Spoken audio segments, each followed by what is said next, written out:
Hello there, and welcome to the Sleepy Computer Scientist. Tonight we drift into the fog. Not the pleasant mist that rolls over quiet lakes at dawn, but something heavier, something that conceals and transforms. A fog that turns familiar streets into labyrinths of dread, where the static of a pocket radio becomes the only warning that something unspeakable draws near. While Resident Evil taught us to fear the shambling dead, while survival horror asked us to conserve ammunition and solve puzzles in haunted mansions, Silent Hill did something far more unsettling. It asked us to fear ourselves, to confront the guilt we carry, the traumas we bury, the darkest corners of the human psyche made manifest in rusted metal and peeling flesh. It transformed horror from external threat to internal reckoning. This is the story of one of gaming's most tragic franchises. A tale that begins with technical limitations accidentally creating perfection, reaches heights of psychological storytelling that remain unmatched decades later, and descends into a cautionary tale about what happens when art becomes product, when vision becomes committee, when a masterpiece is handed to those who never understood what made it special in the first place. Tonight, we explore the complete timeline of Silent Hill. From Team Silent's brilliant genesis to the franchise's painful decline, from PT's tantalizing glimpse of resurrection to the modern attempts at revival. We will walk these fog-shrouded streets together, slowly, carefully, listening to the static rise and fall, examining every alleyway and every locked door. If you enjoy these quiet journeys through gaming history, I invite you to like, subscribe, or share a thought in the comments below. It helps others find their way here, one sleepy soul at a time. But for now, settle in, let the ambient hum of Akira Yamaoka's soundscapes wash over you, and let us begin our descent into Silent Hill. The origins, before the fog rolled in.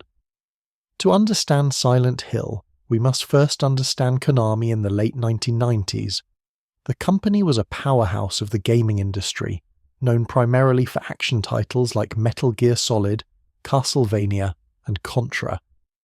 Horror was not their forte, but in 1996 Capcom's Resident Evil had proven that survival horror could be both critically acclaimed and commercially successful. The market had opened, and Konami wanted in. But there was a problem. Resident Evil had already defined the genre's conventions. The fixed camera angles, the tank controls, the item management, the puzzle-heavy mansion exploration, even the B-movie zombie aesthetics. How do you compete with a game that essentially created the blueprint? The answer, it turned out, was not to compete at all. It was to evolve. Konami assembled a small, relatively inexperienced team for this project. They were not the company's star developers. Many were young, some working on their first major title.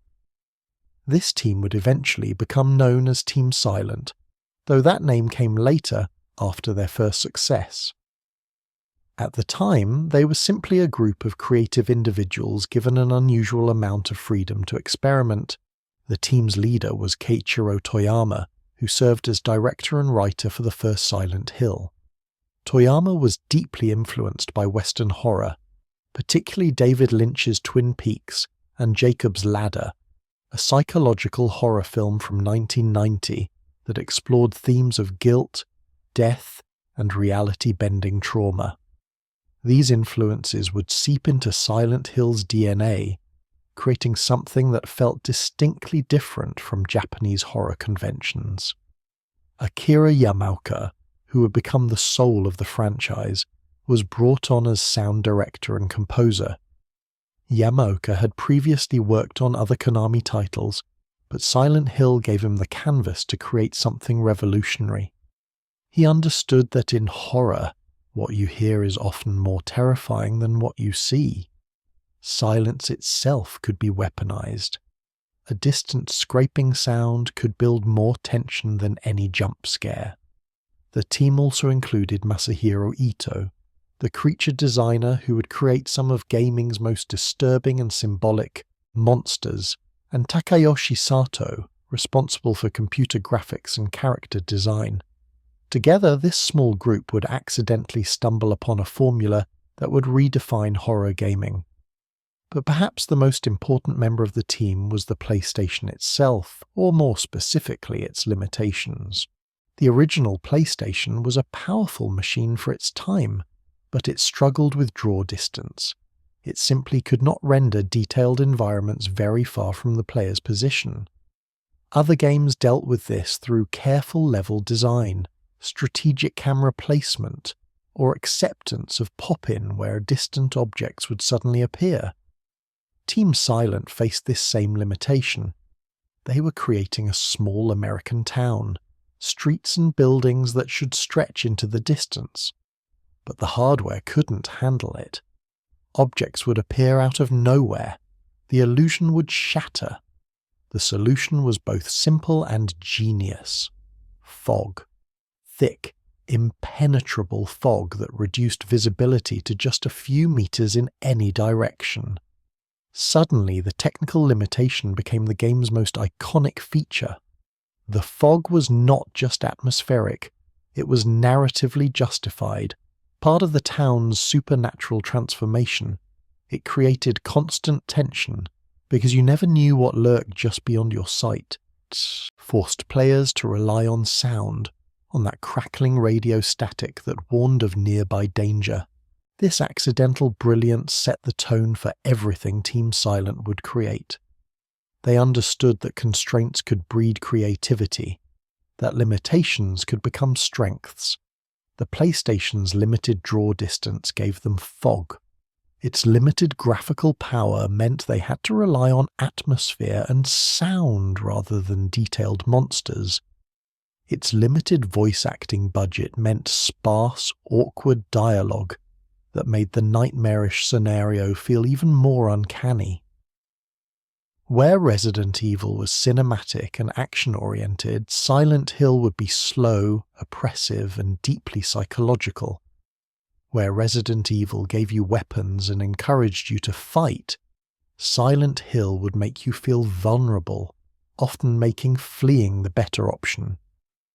Where Resident Evil zombies were external threats to be overcome, Silent Hill's monsters would be manifestations of internal trauma, guilt, and fear. The stage was set, the team was assembled, the technology had shown them the way. All that remained was to create the town itself, and the story of the first soul who had become lost in its fog. Silent Hill, 1999, where nightmares take root. On a dark road leading to the resort town of Silent Hill, writer Harry Mason drives through the night with his 7-year-old daughter Cheryl, asleep in the passenger seat. The year is 1999, though the game never specifies exactly when its events occur. What matters is the fog that suddenly appears, thick and unnatural, forcing Harry to slow down. A figure stumbles into the road. Harry swerves. The car crashes. When Harry regains consciousness, Cheryl is gone. This is how Silent Hill begins, with the most primal of fears, the loss of a child. A parent's nightmare made real in a town that specializes in making nightmares real. Harry's search for Cheryl will take him through fog-shrouded streets, into rusted industrial hellscapes, and deep into the town's dark history of cult worship and ritual sacrifice. But the game's true brilliance lies not in Harry's story, but in what it gradually reveals about Cheryl, about a girl named Alessa, Gillespie, and about the nature of Silent Hill itself. The town appears abandoned at first, streets lined with empty vehicles, their drivers vanished. Shops and homes stand silent. The only sounds are Harry's footsteps, the ever-present fog, and when you venture too close to danger, the harsh static of the radio Harry finds early in his journey. This radio becomes iconic. It serves no purpose except to crackle and hiss when monsters draw near. turning what should be a tool for communication into an instrument of dread. Silent Hill's monsters are unlike anything seen in survival horror before. They are not zombies or mutated creatures, though they share some visual similarities. They are something far more disturbing because they feel wrong in a way that defies easy explanation. The Mumblers, childlike figures wrapped in straitjackets, their faces obscured, their movements twitchy and unnatural. The Air Screamers, skinless flying creatures that dive and slash. Each monster seems designed to provoke a specific kind of discomfort, but combat is clumsy, deliberate. Harry is not a trained soldier or police officer. He's a writer, middle-aged, out of shape. His pipe swings slow. Guns are rare and ammunition scarce. The game encourages you to run, to avoid, to survive rather than fight. This was revolutionary. Most games empowered the player. Silent Hill made you feel small, vulnerable, inadequate. The true horror, however, waits in the other world. Without warning, reality shifts. Sirens wail. The fog lifts, replaced by darkness. The already decaying town transforms into something far worse. Walls become rusted metal gratings. Floors turn to blood-stained steel mesh. Chains hang from ceilings. Everything is industrial, cold, torturous. The monsters become more aggressive, more numerous. This other world is not random. It is a reflection, a manifestation of Alessa Gillespie's pain and rage. As Harry delves deeper into Silent Hill's secrets, he learns of a cult called the Order, devoted to summoning their god through ritual and sacrifice. 7 years before the game begins, a young girl named Alessa was burned alive by her own mother, cult leader Dahlia Gillespie, in an attempt to birth their deity through her immolated flesh. But Alessa survived, horribly burned, kept in the town's hospital, her psychic powers awakened by the trauma. Unable to die, unable to heal, Alessa existed, in constant agony. Her pain was so great, her psychic abilities so strong, that she split her soul in two. Half remained in her burned body. The other half she cast out into the world, hoping it might live a normal life, free from suffering. That other half was Cheryl. The daughter Harry found abandoned on the roadside 7 years ago and raised as his own. Cheryl was never his biological child. She was half of Alessa's soul, given form and innocence. Now, on Cheryl's 7th birthday, Alessa has called her back. The two halves must reunite. And Harry, unknowing pawn in this supernatural drama, has delivered Cheryl directly into Dahlia's hands. The cult will force the reunion, believing it will finally allow their god to be born into the world. The revelation reshapes everything. Harry's search for his daughter becomes a desperate attempt to prevent a divine birth that would consume both Alessa and Cheryl.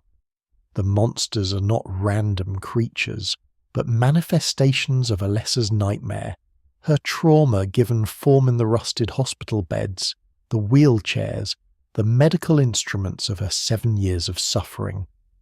The other world is her hospital, expanded to consume the entire town. Silent Hill's multiple endings depend on player actions throughout the game. Some endings see Harry die, some see him escape with a reborn Cheryl or the full Alessa. The good plus ending, achieved through careful exploration and puzzle solving, reveals the most complete version of the story and offers something resembling hope. But what made Silent Hill legendary was not just its plot, but its execution. Akira Yamaoka's soundtrack was unlike anything in gaming. Where other horror titles relied on jump scares and orchestral stings, Yamaoka created soundscapes. Industrial noise merged with melancholic piano. Distorted guitars clashed with ethereal vocals. Songs like Tears of played during moments of quiet reflection. their haunting beauty a sharp contrast to the horror surrounding them.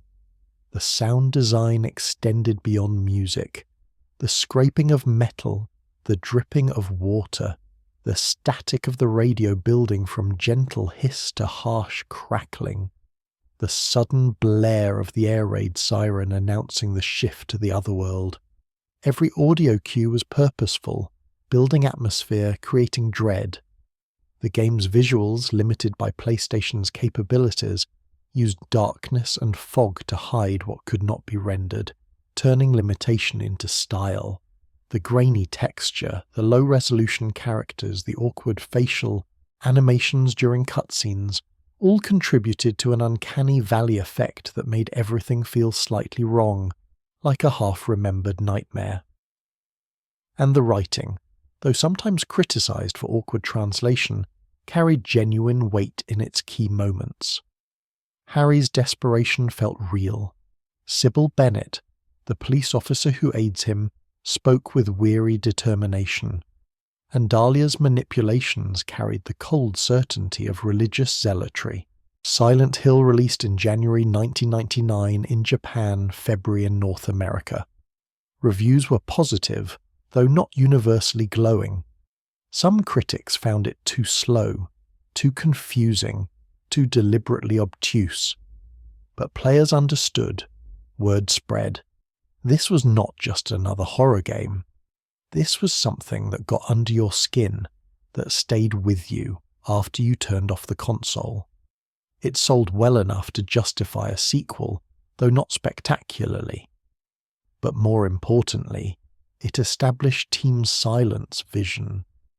They had proven that psychological horror could work in games, that atmosphere and storytelling could be as important as gameplay mechanics, that sometimes the most terrifying monster was the one you barely saw, heard only through static and glimpsed only in shadow. The foundation was laid. The fog had rolled in and would not dissipate. Silent Hill had been born, and it would only grow darker, deeper, more psychologically complex with its next chapter, a chapter that would become, to many, the greatest horror story ever told in gaming. Silent Hill 2, 2001, the masterpiece. In my restless dreams, I see that town. Silent Hill. These words, spoken by narrator Mary Shepard Sunderland, open Silent Hill 2, and they carry more weight than perhaps any other line in gaming history. They are the last words of a dying woman to her husband, a love letter laced with longing and confusion. They are an invitation and a warning. They are the reason James Sunderland drives to a town he's never visited, seeking a wife who has been dead for 3 years. Or has she? Silent Hill 2 was released in September 2001 for PlayStation 2, later ported to Xbox and PC. It was developed once again by Team Silent, with Masashi Tsuboyama taking over as director from Keiichiro Toyama, though Toyama remained involved as producer. Akira Yamaoka returned as composer and sound director, and Masahiro Ito continued as creature designer. But despite sharing a name and setting with the original, Silent Hill 2 was not a sequel. It was a completely standalone story, set in the same town, but divorced from the cult narrative and Alessa's tragedy. This decision was bold. The first game had established lore, characters, and mythology. Fans expected continuation. Instead, Team Silent chose to explore what else Silent Hill could be, what the town itself represented beyond any single story. The answer they discovered was that Silent Hill was not merely a location. It was a mirror, a place that reflected the darkness within those who came seeking something. For James Sunderland, it would reflect guilt, grief, sexual frustration, and the terrible truth he had buried so deep he had convinced himself it never happened. James receives a letter, seemingly from his wife Mary, who died of a terminal illness 3 years prior. The letter is simple, conversational, almost mundane. She writes that she is waiting for him in their special place in Silent Hill, the town where they vacationed together once before her illness. The letter should be impossible. Mary is dead. James was at her bedside when she passed, witnessed her burial, has mourned her for 3 years. And yet, the letter exists. He holds it in his hands. He reads her words. And despite the impossibility, despite the obvious delusion, James drives to Silent Hill. Because he wants it to be true. Because grief has hollowed him out so completely that even an obvious falsehood offers more comfort than continued reality. The game begins with James staring at himself in a grimy bathroom mirror in a highway rest stop on the outskirts of Silent Hill. This mirror becomes important, though the game never explicitly tells you why. James looks tired, haunted, defeated. His face carries guilt like a weight. And when he speaks aloud to his reflection, rationalizing his journey, justifying this impossible quest, his voice cracks with desperation. The walk into Silent Hill is long, deliberate, down a forest path shrouded in fog. There are no monsters here, no danger. Just James, the sound of his footsteps, and Akira Yamaoka's theme of Laura playing softly, a melancholic piece built on gentle guitar and subdued melody. The game is in no hurry. It understands that dread builds in quiet moments, in the anticipation of horror rather than its immediate presence. When James finally enters the town proper, it is empty, fog-choked, abandoned like before. But the atmosphere feels different than the first game. Where Harry Mason's Silent Hill felt aggressive and overtly nightmarish, James's Silent Hill feels sad, lonely, decayed. The buildings sag, paint peels, rust spreads across every surface like a disease.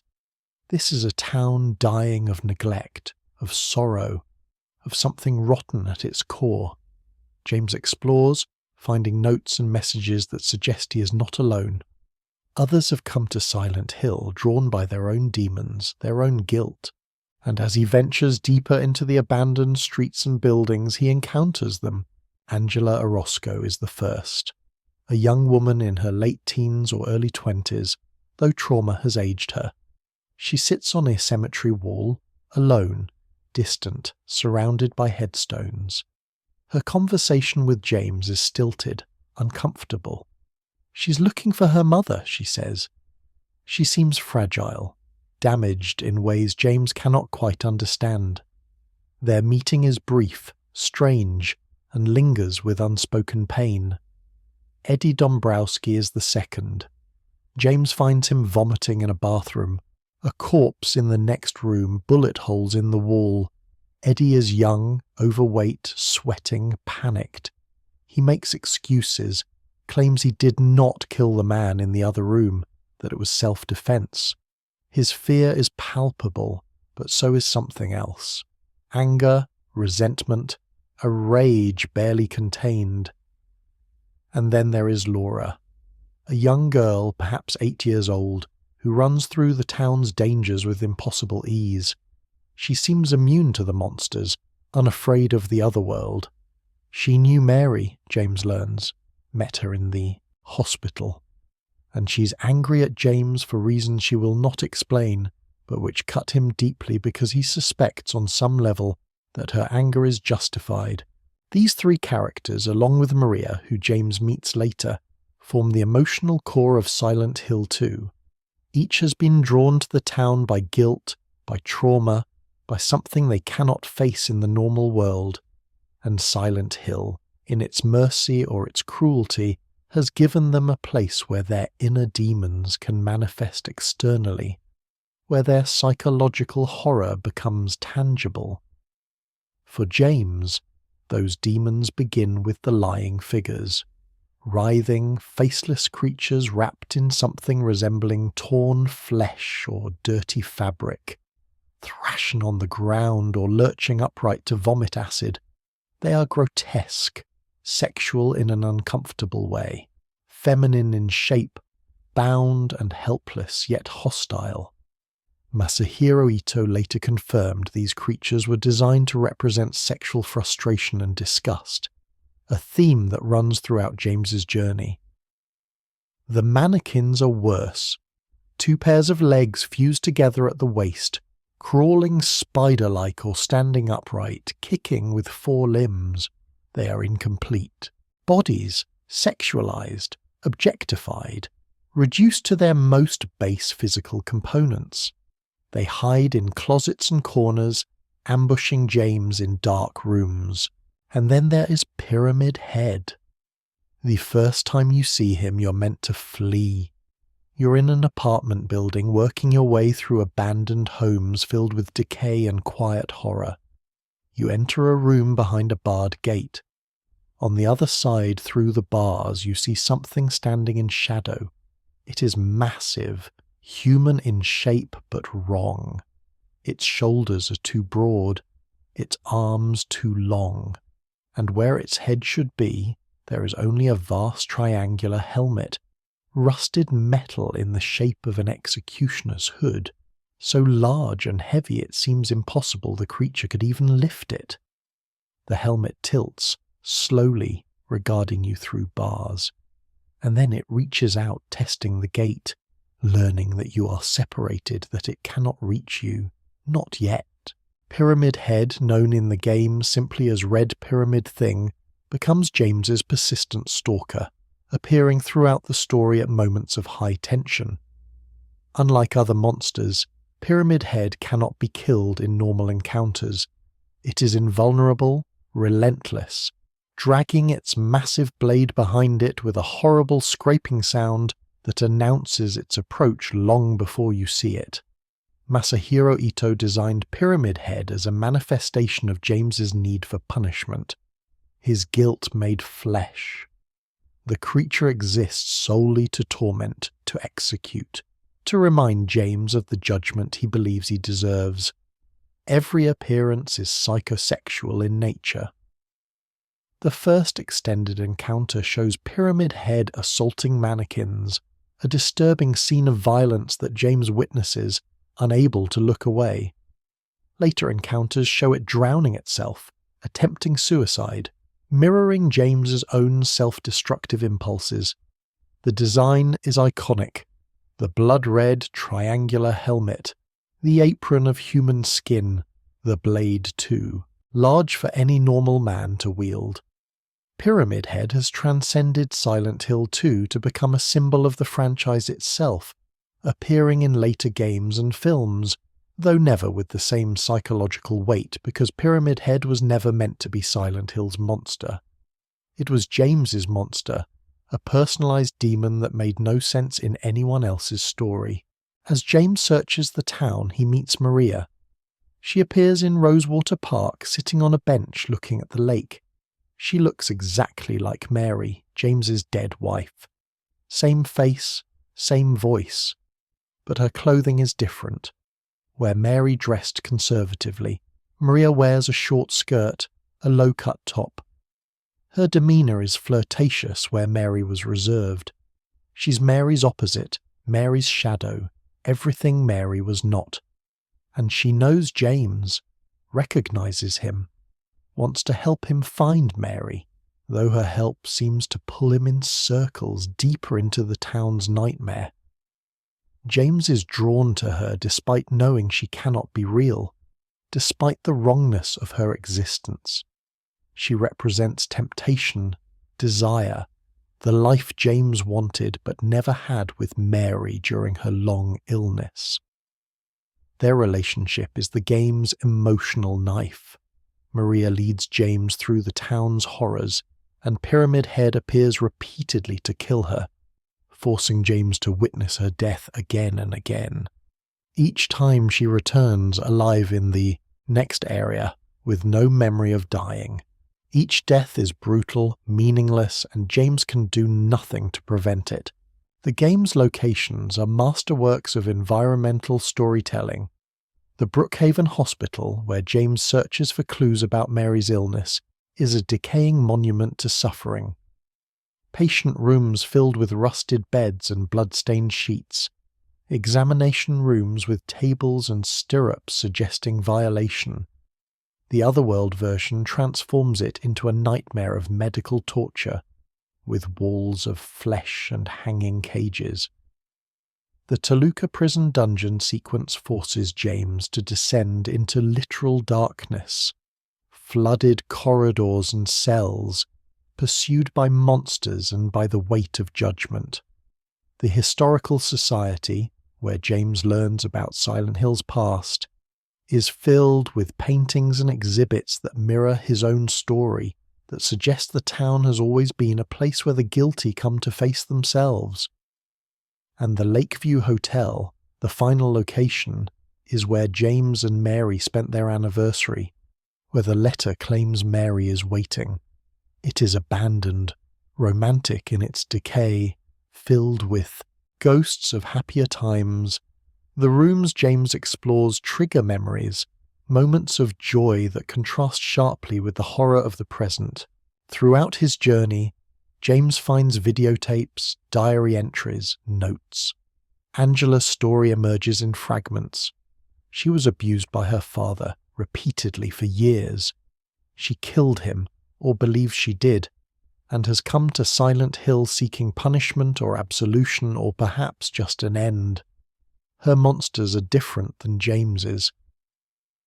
When James finds her in a burning hallway late in the game, surrounded by flames though he feels no heat, she explains, "You see it too? For me, it's always like this. Her hell is personalized, inescapable. Eddie's rage builds through each encounter. He was bullied, mocked for his weight, driven to violence.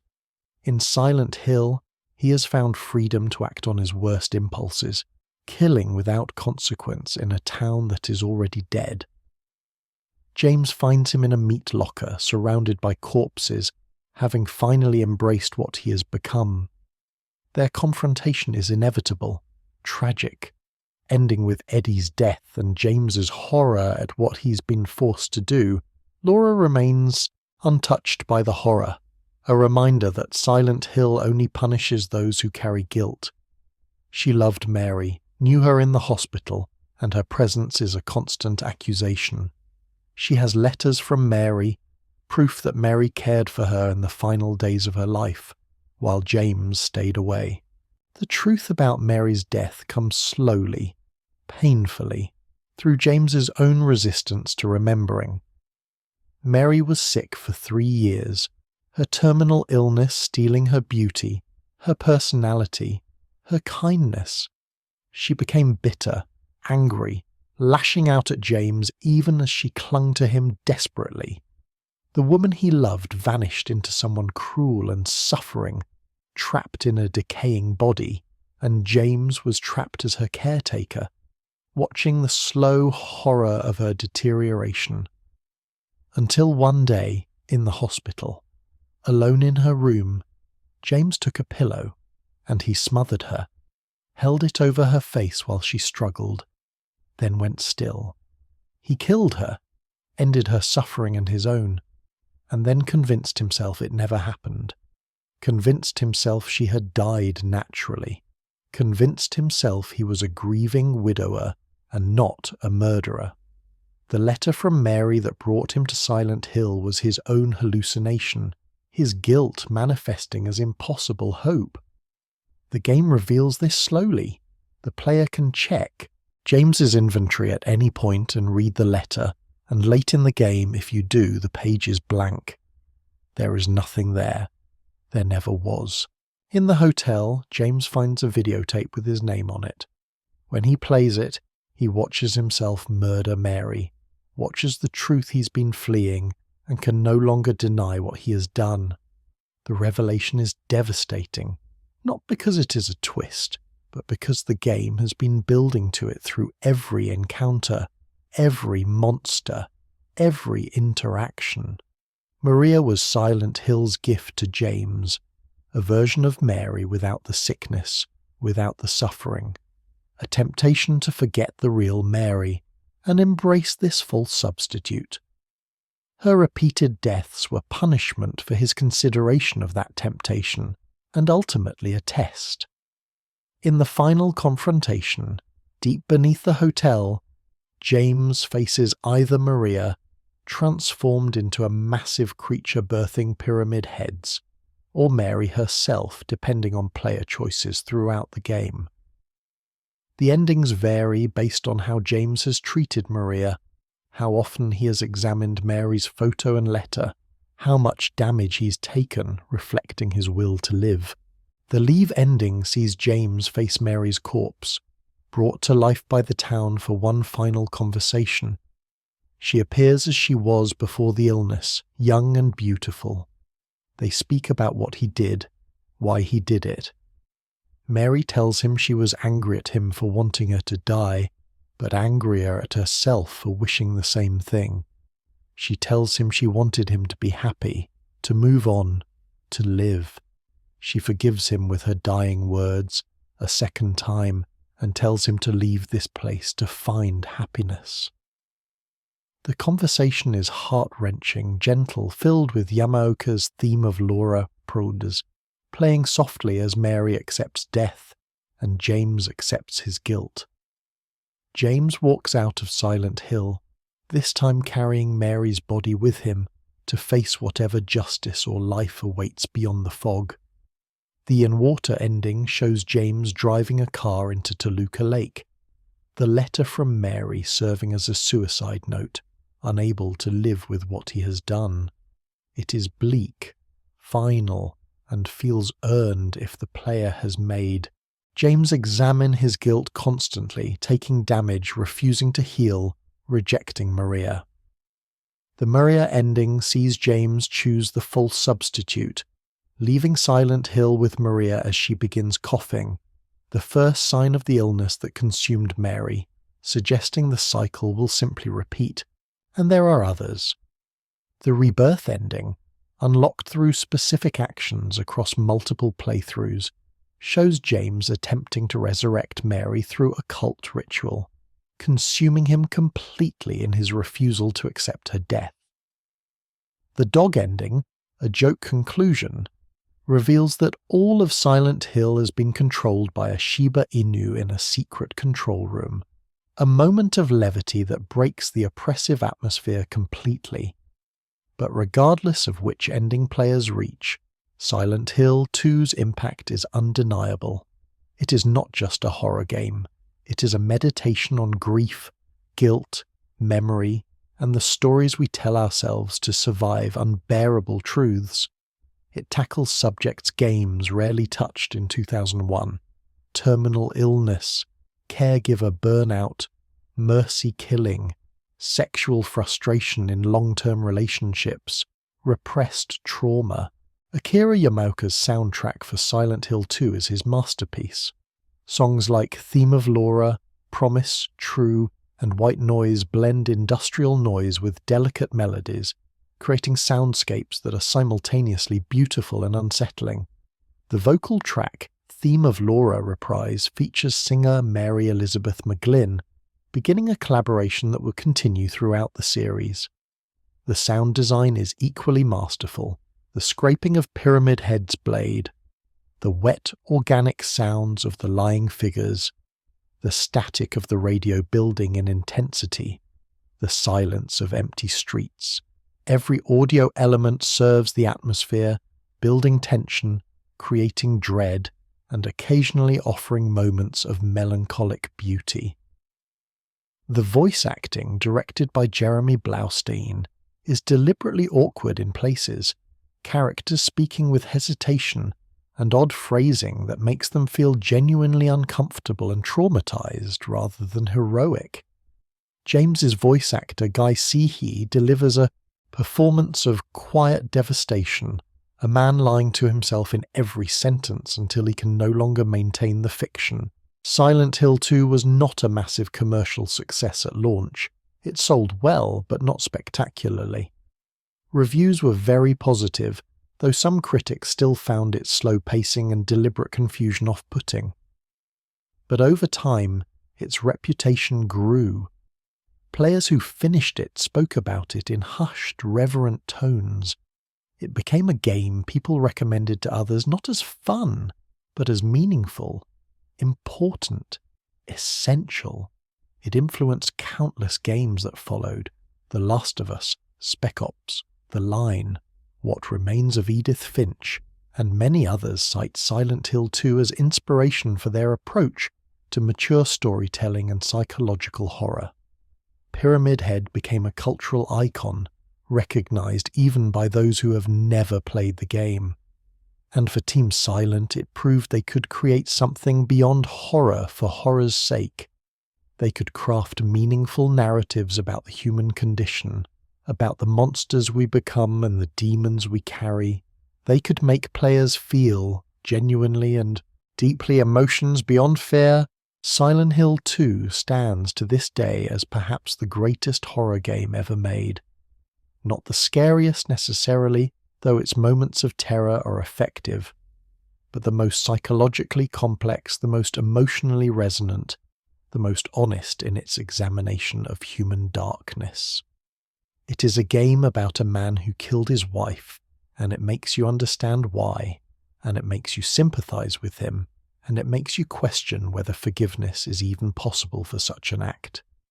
It is a game about guilt that refuses easy answers, that sits with discomfort, that respects its audience's intelligence and emotional maturity.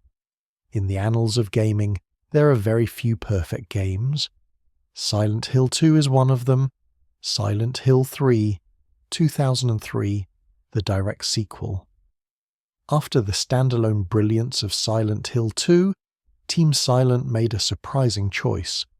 They returned to the mythology of the first game, creating a direct sequel that continued Alessa Gillespie's story 17 years after the events that had consumed the town in 1999.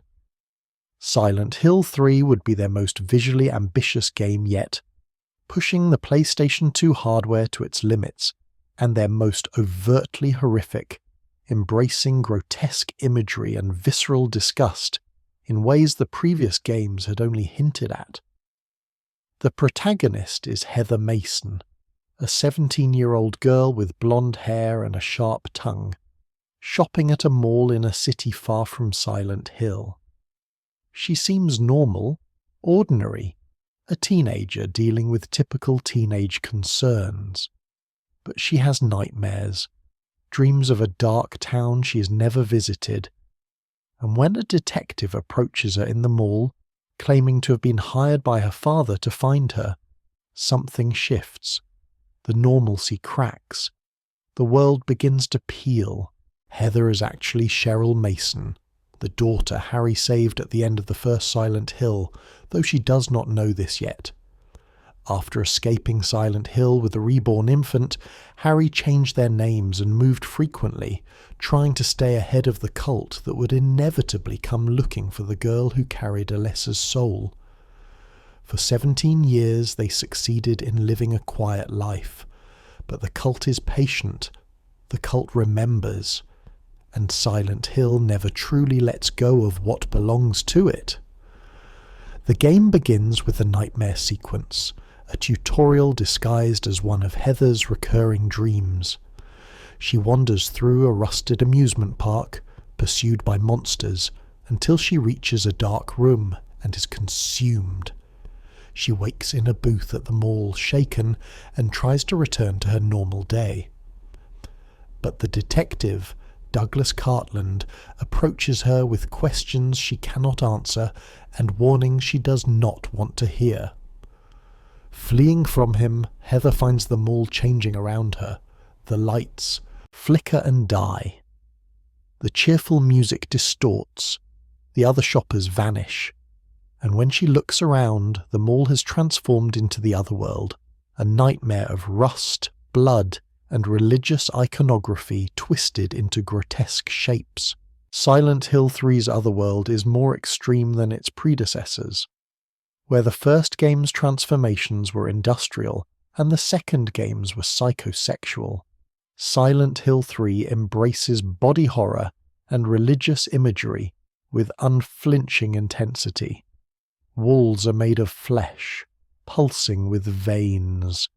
Floors are covered in organic matter bleeding when stepped on. The monsters are more grotesque than ever before. The closer is a faceless mannequin in a straitjacket, its arms ending in blades, lurching toward Heather with murderous intent. The nurse, a series of creatures dressed in blood-stained medical uniforms, their faces obscured, moving with twitching, jerking motions that suggest broken necks or damaged nerves. These nurses would become iconic to the franchise, appearing in later games and the film adaptations, though they originated here as representations of Heather's fear of hospitals, of the place where Alessa suffered. The missionary is a towering creature resembling a humanoid insect, its body stretched and distorted, attacking with sweeping strikes, and the pendulum, massive blade-like creatures suspended from ceilings, swinging in deadly arcs through narrow corridors. Masahiro Ito's creature designs reached new heights of disturbing creativity in Silent Hill 3. Each monster was designed to provoke disgust as much as fear, to make the player uncomfortable on a visceral physical level. The game does not shy away from blood, from gore, from imagery of meat and viscera. It is the most graphically violent entry in the original trilogy, embracing a different kind of horror than the psychological dread of Silent Hill 2. But beneath the surface horror, the game carries emotional weight. Heather is not merely fighting monsters, she is fighting against a predetermined fate, against a cult that believes she is the vessel for their god, against the legacy of Alessa's suffering that was never truly resolved. Douglas Cartland, the detective, becomes an unlikely ally. He was hired by the cult to find Heather, but as he witnesses what Silent Hill does to her, his conscience awakens. He is an older man, gruff, guilty about his role in bringing this horror to a teenager's life. His dynamic with Heather is one of mutual mistrust slowly evolving into something resembling care, a father figure who is not her actual father, but who tries to protect her nonetheless. Heather also encounters Claudia Wolf, a member of the cult's leadership and a true believer in the Order's teachings. Claudia was Alessa's childhood friend, the only person who showed her kindness before her immolation. But that kindness was twisted by religious zealotry. Claudia believes suffering is necessary for salvation, that the birth of God will cleanse the world of pain by ending the world itself. She is soft-spoken, gentle even, but utterly convinced of her righteous purpose. Vincent Smith, another cult member, provides cryptic warnings and manipulations. He seems to oppose Claudia, but his motives are unclear, his allegiance is shifting. He represents the political machinations within the cult itself, power struggles dressed in religious language. And Leonard Wolfe, Claudia's father, appears as a monster, transformed by the cult's rituals into something barely human, imprisoned in a room filled with religious texts and occult symbols. His presence shows what the cult does to its own members, how devotion can become damnation. The environments Heather explores are varied and memorable. The mall transformation is only the beginning. She travels through an abandoned office building, its fluorescent lights buzzing, its cubicles filled with corpses and blood. The Hilltop Centre, a combination shopping complex and apartment building in Silent Hill itself, forces her to navigate burned apartments and flooded basements. Brookhaven Hospital returns, though in a different form than James encountered. Heather's version is even more decayed, more explicitly horrific, with examination rooms filled with blood-stained equipment and hallways lined with body bags. The hospital's otherworld transformation introduces one of the game's most disturbing areas, where walls breathe and floors are made of stretched skin. The church, the Order's primary location of worship, is a gothic nightmare of stained glass depicting horrific imagery, pews soaked in blood, and ritual chambers filled with symbols of their faith. And beneath, the church lies the sanctuary where the cult's darkest rituals take place, where Alessa was burned, where God is meant to be born. The revelation of Heather's true identity comes gradually, through notes, through conversations, through her own suppressed memories surfacing. She is Cheryl, but she's also Alessa, the two halves of a soul reunited and reborn. Harry gave her a normal childhood, but he could not erase what she fundamentally is. The God the cult seeks to birth is inside her, gestating, waiting for the right moment to emerge and consume reality. When Heather returns to her apartment after escaping the mall, she finds Harry dead, murdered by the cult as punishment for hiding her and as motivation to force her to come to Silent Hill. The scene is brutal, quiet, tragic. Harry, who survived the nightmare of the first game and spent 17 years protecting his daughter, is simply gone, killed off screen, his body left for Heather to find. Her grief transforms into rage.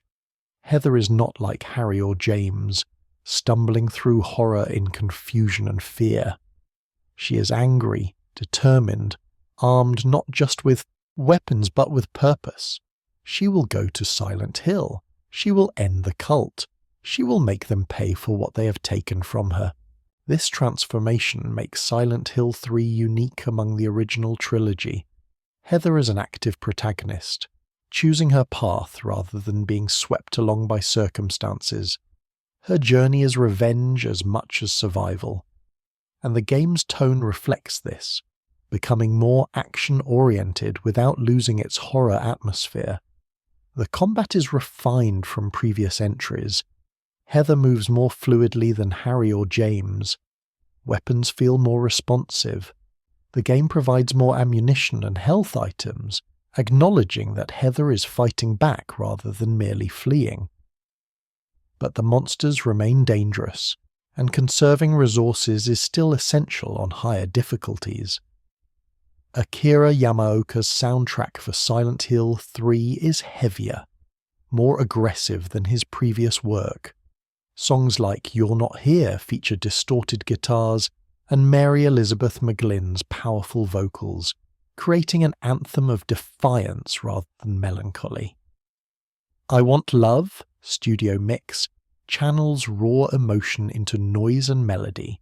The opening theme, You're Not Here, plays over the game's title sequence, immediately establishing a different tone than the quiet dread of Silent Hill 2. But Yamaoka also provides quieter moments. Memory of the Waters is a gentle, contemplative piece that plays during safe moments. Please Love Me, Once More, carries the series' signature melancholy. The balance between aggressive and ambient, between horror and beauty, remains perfect. The game's climax sees Heather confront Claudia in the sanctuary beneath the church. Claudia, desperate to birth God, has consumed a substance that allows her to take the embryonic deity from Heather into herself. She transforms, her body distorting, growing, becoming a massive creature of flesh and religious symbolism, a mockery of birth and divinity. The final boss battle is grotesque, fighting not just a monster, but a perversion of motherhood, of faith, of creation itself. And when Claudia is defeated, she dies with a smile, believing she has succeeded, that God will be born from her corpse. But Heather, carrying Alessa's memories and Harry's lessons, ensures that the cult's plan fails one final time. The game's ending is bittersweet. Heather escapes Silent Hill with Douglas, the two of them driving away from the town as it burns or vanishes, the cult seemingly destroyed. She has survived, but Harry is gone. Her normal life is over. She carries the weight of 2 lifetimes of trauma, Alessa's suffering and her own losses, the credits roll to Hometown, a hauntingly beautiful vocal track that serves as both epilogue and farewell. Silent Hill 3 was released in May 2003 in North America, later in other regions. Reviews were generally very positive, praising its graphics, atmosphere, and direct continuation of the original game's story. It sold reasonably well, though not as strongly as Silent Hill 2, possibly because players had been told Silent Hill games were standalone and were not expecting a direct sequel. The game represents Team Silent at their technical peak. The graphics were stunning for the PlayStation 2, with detailed character models, complex lighting effects, and environments that pushed the hardware's capabilities. The otherworld transformations were more elaborate and visually impressive than ever before. But Silent Hill 3 also represented something of a creative paradox. By returning to the cult mythology, Team Silent created a more conventional horror narrative than Silent Hill 2's psychological complexity. The story is more straightforward, the conflict more external. Heather's journey, while emotionally resonant, lacks the ambiguity and internal horror that made James Sunderland's story so devastating. This is not a criticism, but an observation. Silent Hill 3 is an excellent horror game, a worthy sequel to the original and a technical achievement, but it exists in the shadow of Silent Hill 2's masterpiece, and perhaps that is unavoidable.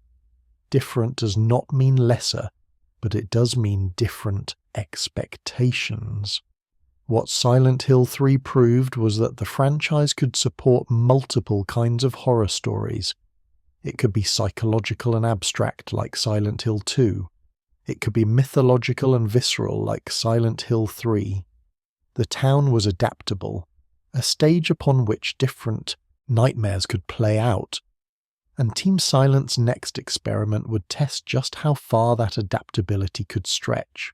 Silent Hill Sota 4, The Room, 2004, the experimental chapter.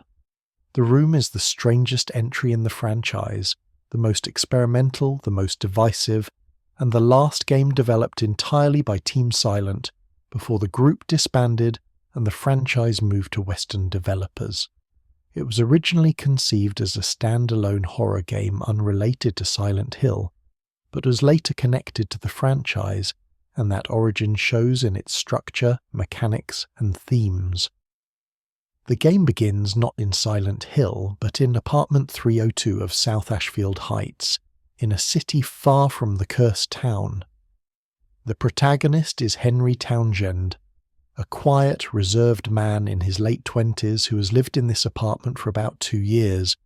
He is unremarkable, ordinary, a photographer by trade, someone who keeps to himself and maintains a simple, routine life. But for the past 5 days, Henry has been unable to leave his apartment. The door is chained from the inside with chains he did not install. The windows are sealed. The phone is dead. No one responds to his shouts, and stranger still, his apartment is changing. Bizarre messages appear on the walls written in what looks like blood or rust. There's a man with a coat on. Don't go out. The room is always watching. Henry's dreams become vivid, disturbing, filled with imagery of underground passages and mysterious figures. And most troubling of all, holes begin appearing in his walls, impossible passages that lead to other places entirely, other worlds that should not exist but somehow open from his bathroom, his bedroom, his living room. The apartment itself becomes a character, a safe haven that slowly transforms into a prison, then into something actively malevolent. In early sequences, returning to the apartment fully restores Henry's health and provides save points. But as the game progresses, the apartment becomes haunted, filled with ghosts that drain health simply by proximity, turning the player's only refuge into another source of danger. This structure was revolutionary for the series. Previous Silent Hill games were exploration-heavy, sending players through fog-shrouded streets and nightmare buildings. Silent Hill 4 alternates between otherworld exploration and apartment-based horror, creating a rhythm of tension and release that gradually inverts until even release becomes tension. The holes in Henry's walls lead to nightmare realms, each connected to a series of murders that occurred in South Ashfield and Silent Hill. The first otherworld is the subway, an abandoned underground train system filled with rusted trains, flickering lights, and monsters. Here, Henry finds evidence of a murder victim, a woman killed by someone called Walter Sullivan. Walter Sullivan. The name appears repeatedly in news clippings Henry finds, in notes scattered through the other worlds, in the mysterious messages appearing in his apartment. Walter was a child who grew up an orphan, who believed apartment 302 was his mother, that the room itself loved him and would protect him. He was found dead at age 10, an apparent suicide, but his body was discovered in a locked room with no clear cause of death. Years later, a series of brutal murders began, each victim killed in a specific ritualistic manner, their deaths corresponding to a pattern found in occult texts. 21 murders. Total, the 21 Sacraments ritual designed to achieve resurrection and reach paradise. Walter Sullivan claimed responsibility for these murders, though he had been dead for years.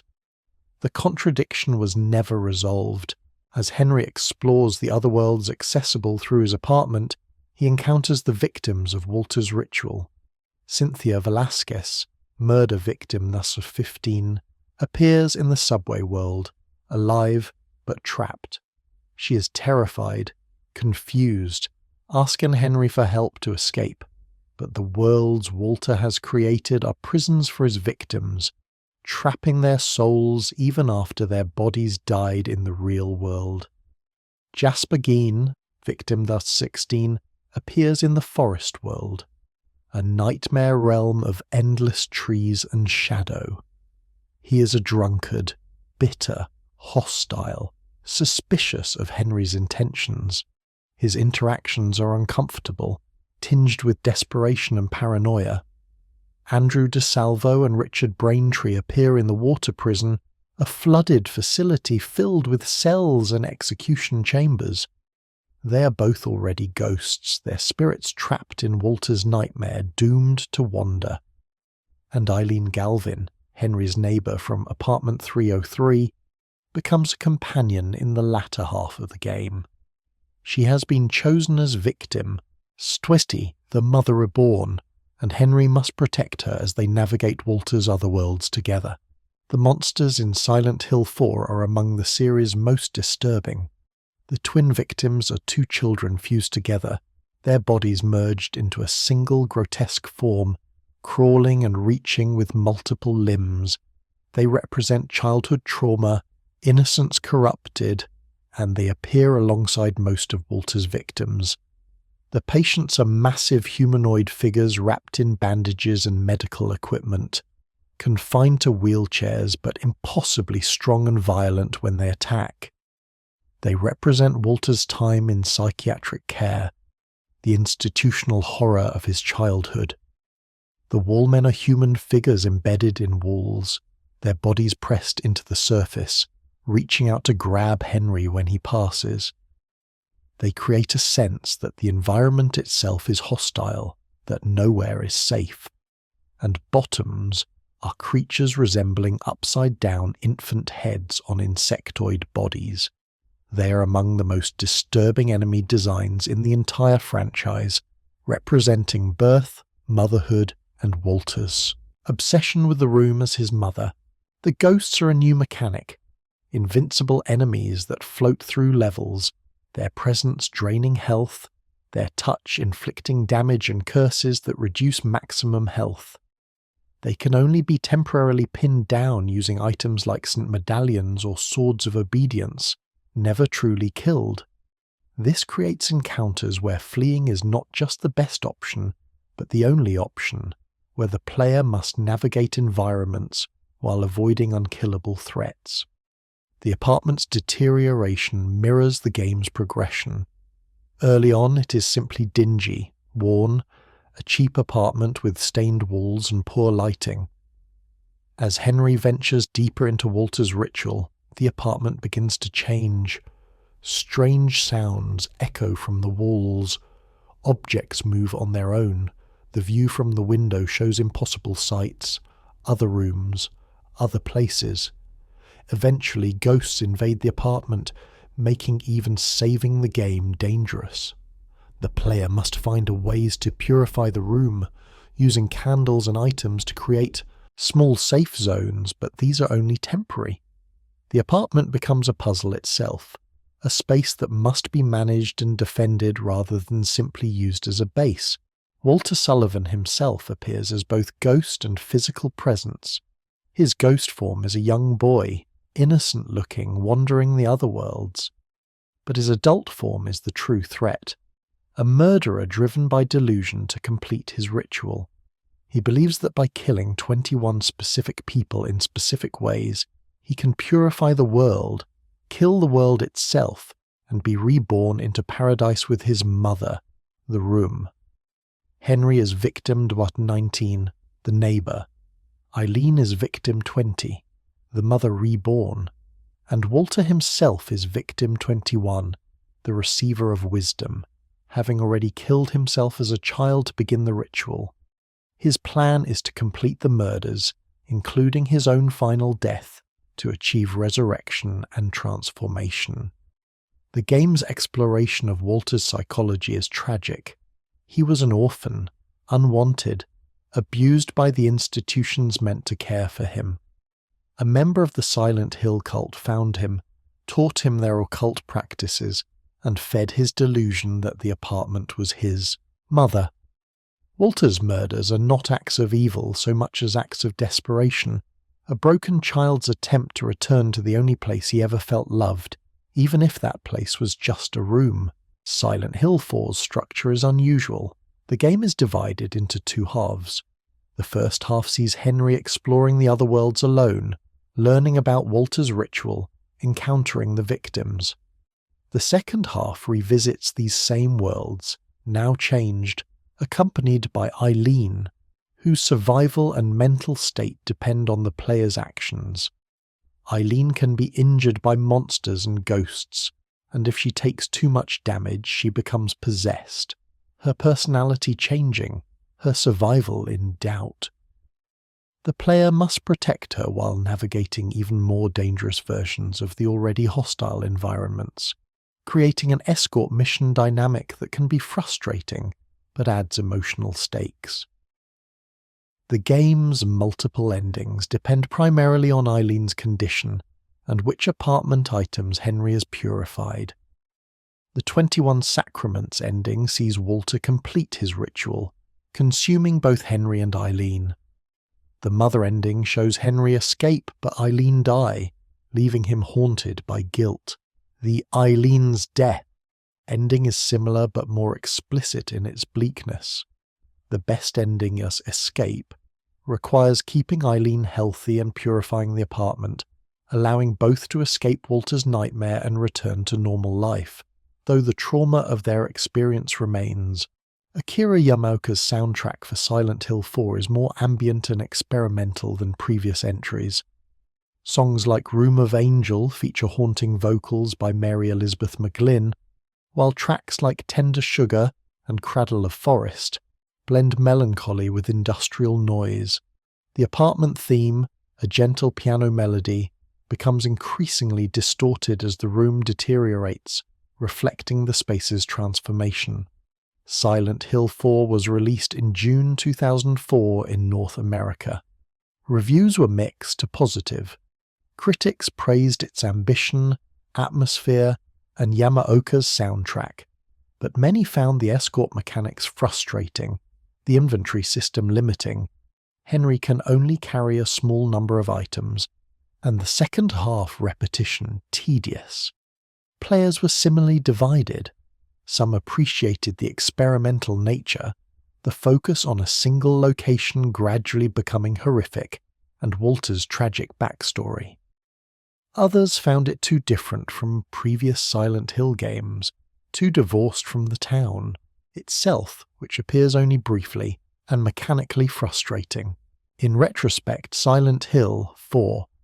The Room represents Team Silent's willingness to take risks, to experiment with what a Silent Hill game could be. It is flawed, certainly. The inventory system is restrictive. The second half repetition can feel like padding. Eileen's AI occasionally makes escort sections more difficult than intended, but it's also bold, creative, and thematically rich.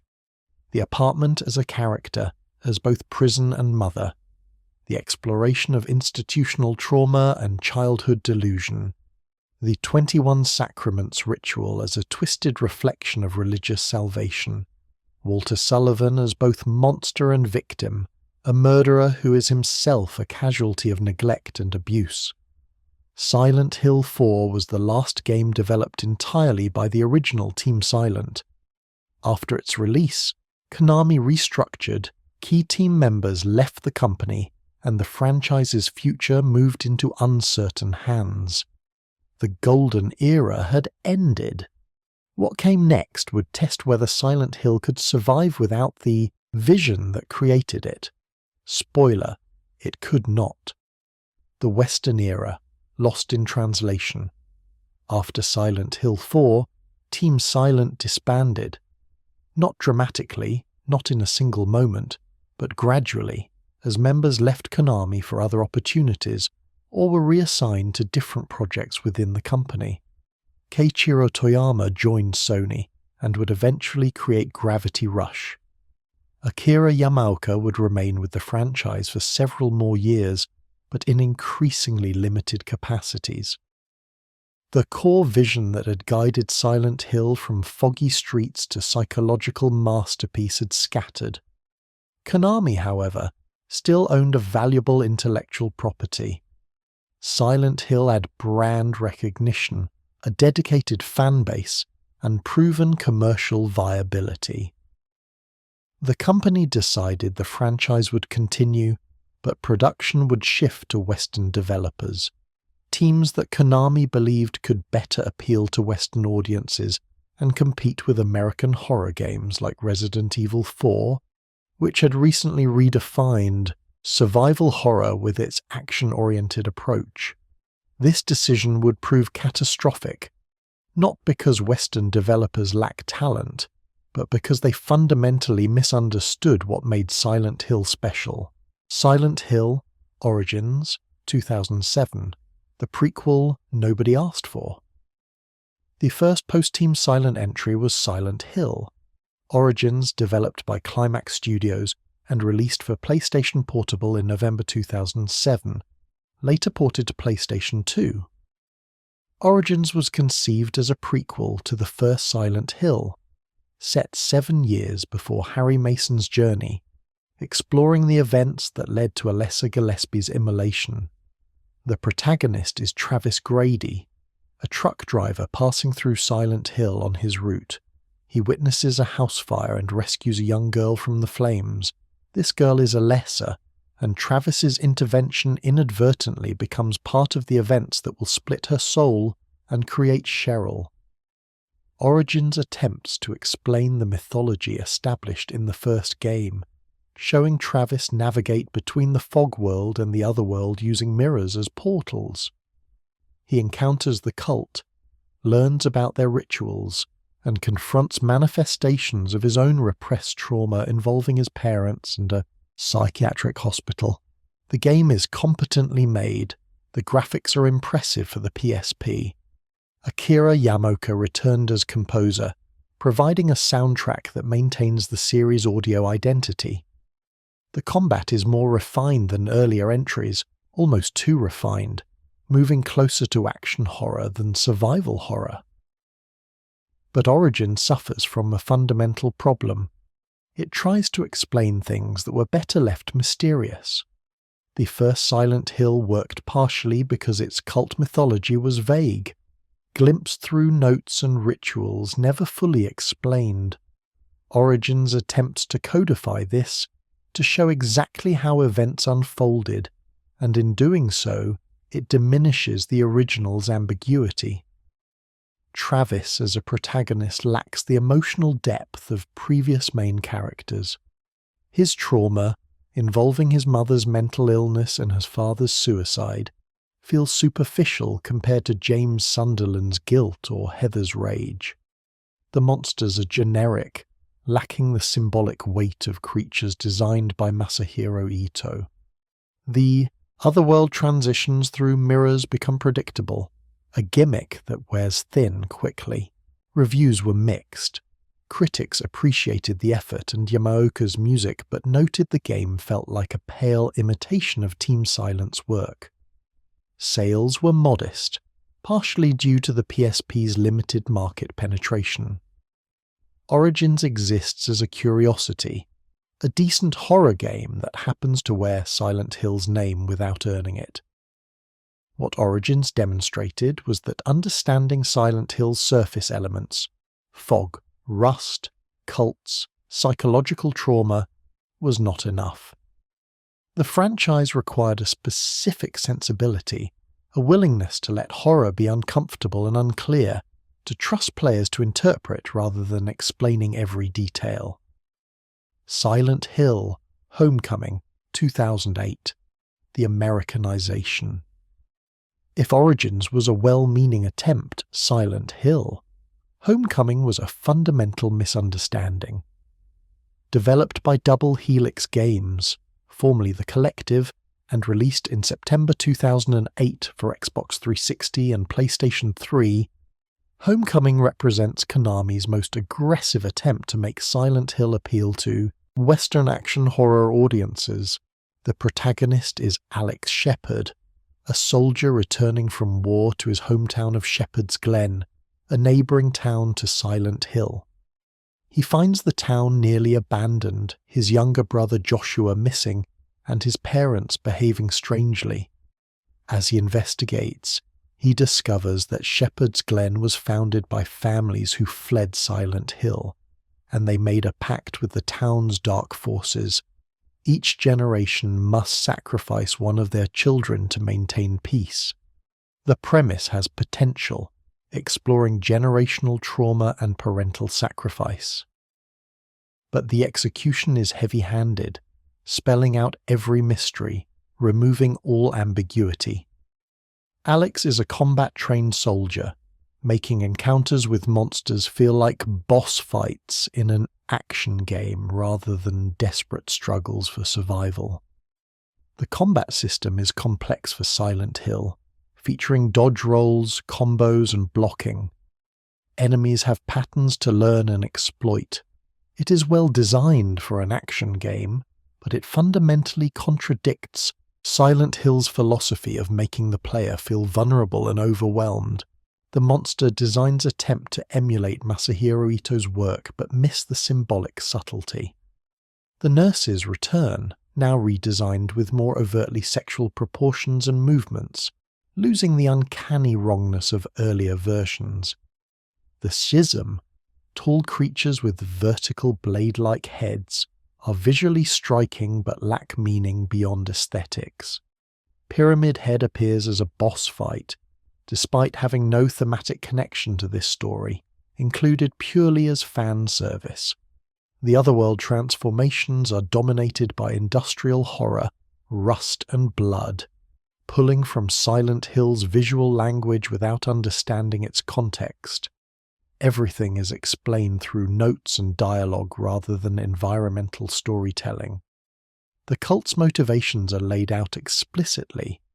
The twist about Alex's true identity is telegraphed early and delivered without impact. Akira Yamaoka again provided the soundtrack, and it remains the game's strongest element. Tracks like Scarlet and Alex Theme maintain the series' musical identity. But even Yamaoka's brilliance cannot salvage a game that misunderstands its own franchise.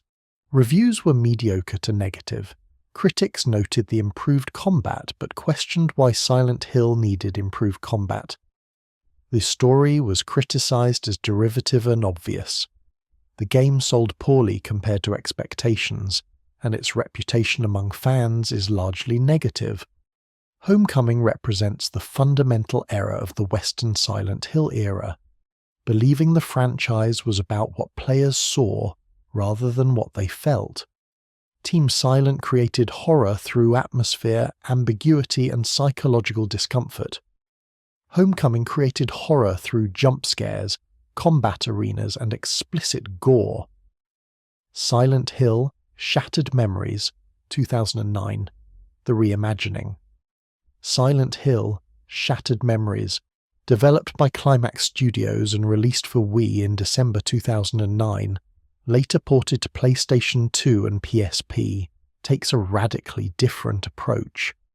It is a reimagining of the first Silent Hill, retelling Harry Mason's search for Cheryl with significant changes to story, characters, and gameplay. The game begins with the therapy session. The player answers questions posed by Dr. Michael Kaufman, a psychiatrist, about their personality, fears, and relationships.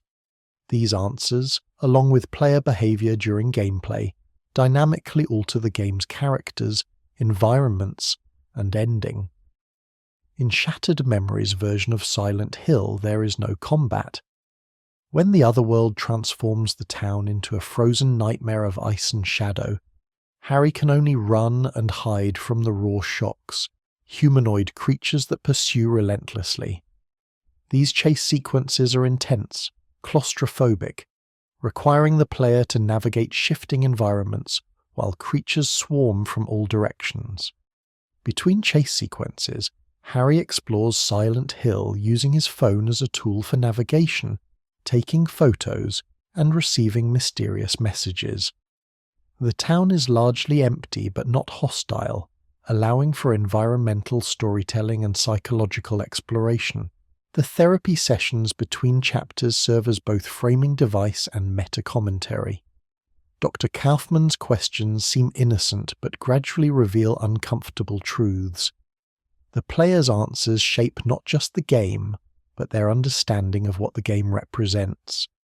The twist, revealed in the final therapy session, recontextualizes everything. Harry Mason is dead, killed in a car accident when Cheryl was a child. The entire game has been Cheryl, now an adult woman, processing her trauma and reconstructed memories of a father she barely knew. The therapy sessions were real.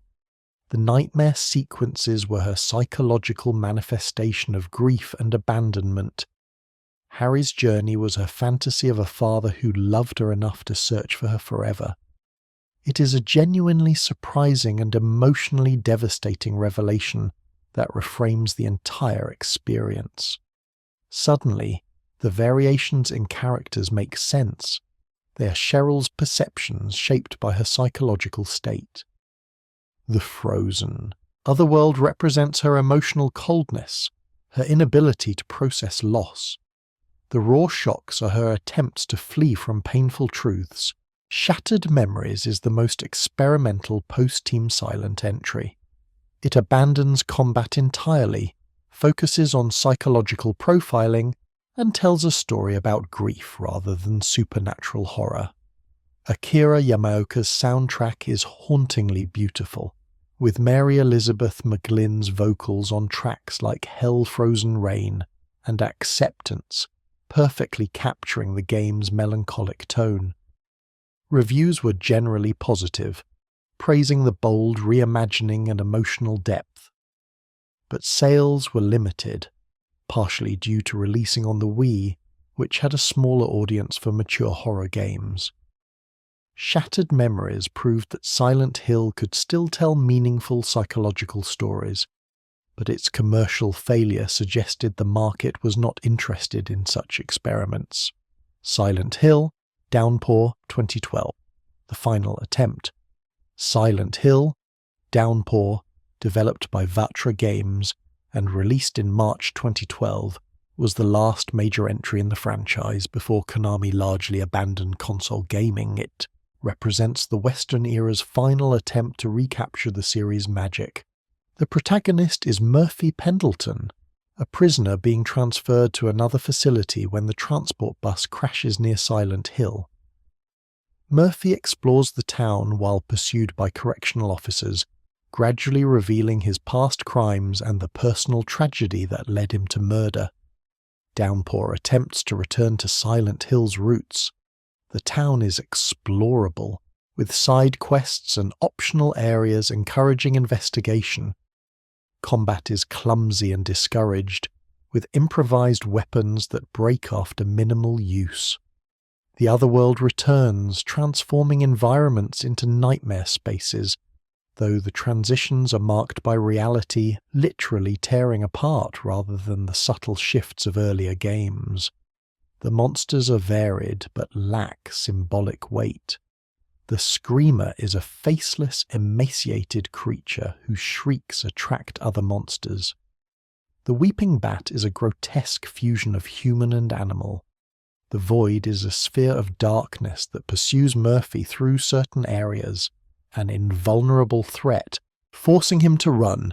The game's most interesting element is the Bogeyman, a massive figure in a gas mask and raincoat wielding a sledgehammer. This creature represents Murphy's guilt and appears during moments of moral choice, growing stronger when Murphy acts violently and weaker when he shows mercy. It is the closest Downpour comes to Pyramid Head's symbolic function, though it lacks the same iconic design and psychological depth.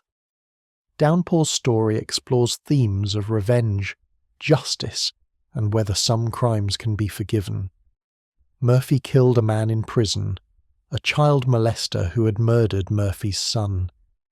The game questions whether this act was justice or simply murder, whether Murphy is a victim seeking closure or a criminal who deserves punishment. The multiple endings depend on moral choices throughout the game, determining whether Murphy finds redemption, succumbs to revenge, or dies in Silent Hill.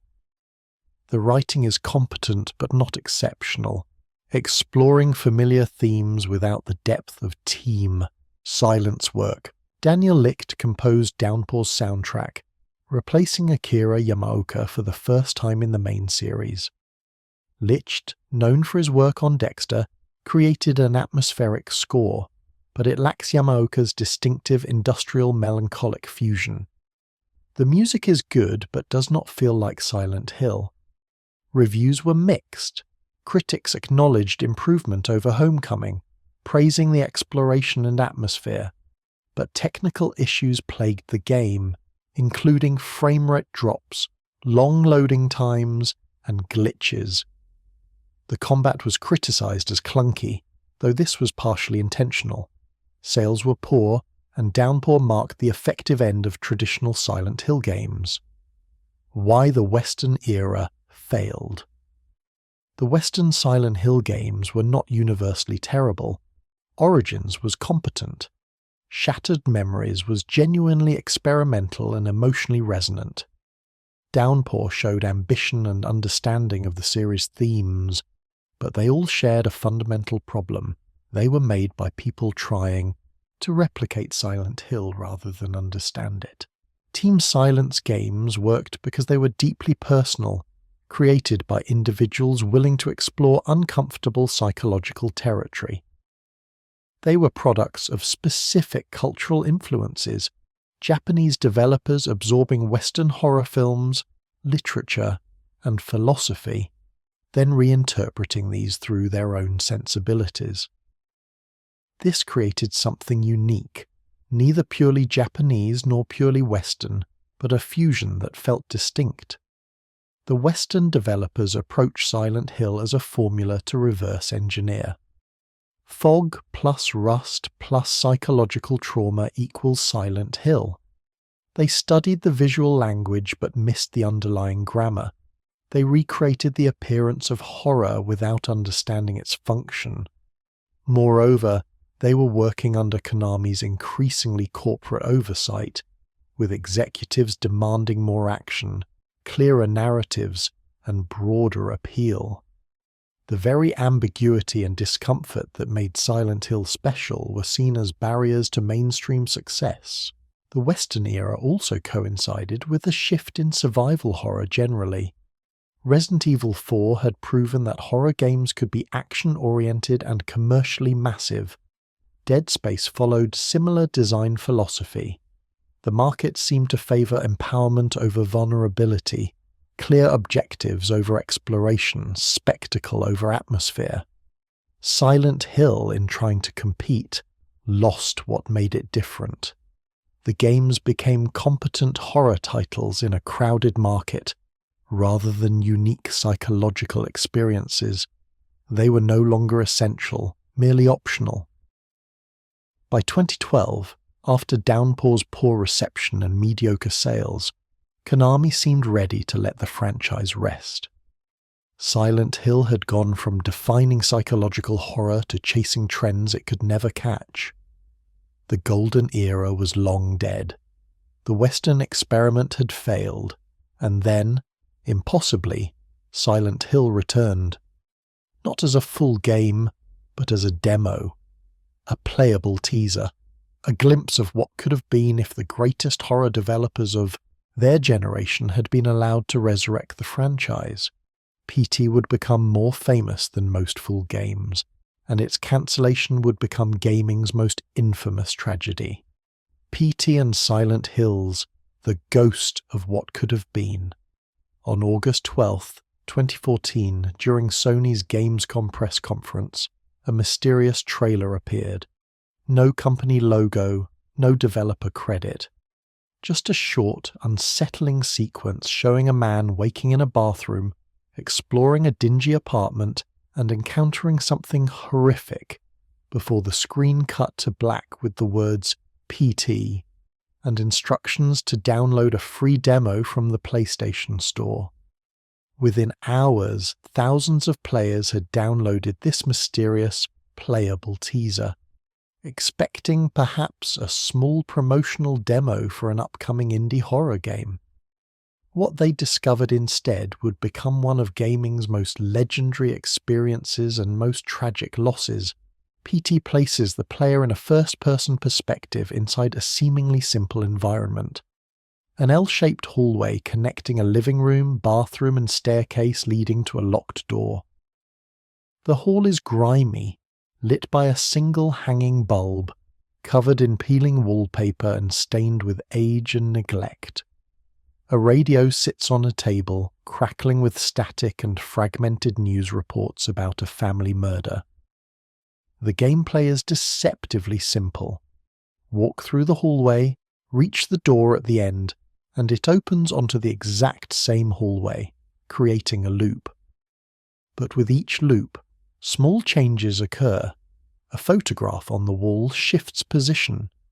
The bathroom door swings shut. Cockroaches appear on the walls. The radio reports grow more disturbing, describing brutal domestic violence and infanticide. The changes escalate. Blood drips from unseen sources. The lights flicker and die, plunging sections into darkness. Strange sounds echo through the hall, breathing, crying, whispers in languages the player cannot understand. Shadows move in peripheral vision, gone when you turn to look directly. And then Lisa appears. She's a ghost, a woman in a blood-stained nightgown, her face partially obscured by long dark hair, her body trembling with what might be sobs or rage. The first encounter is brief, glimpsed through the bathroom doorway, standing motionless in the flickering light. The player has no weapons, no defense, no option except to look away and keep walking. Later encounters become more aggressive.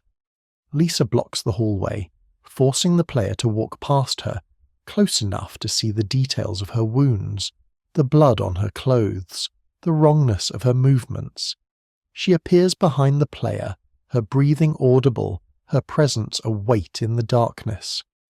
And in the most terrifying sequence, she attacks, lunging from the bathroom, her scream filling the speakers as the screen goes black and the loop begins again. PT's horror is masterfully constructed through environmental storytelling and player psychology. The looping hallway creates familiarity, then violates it, making players question what has changed and whether they can trust their memory. The radio reports build narrative through fragments, never explaining everything, leaving implications hanging. The puzzles are deliberately obscure, requiring players to interact with the environment in non-intuitive ways.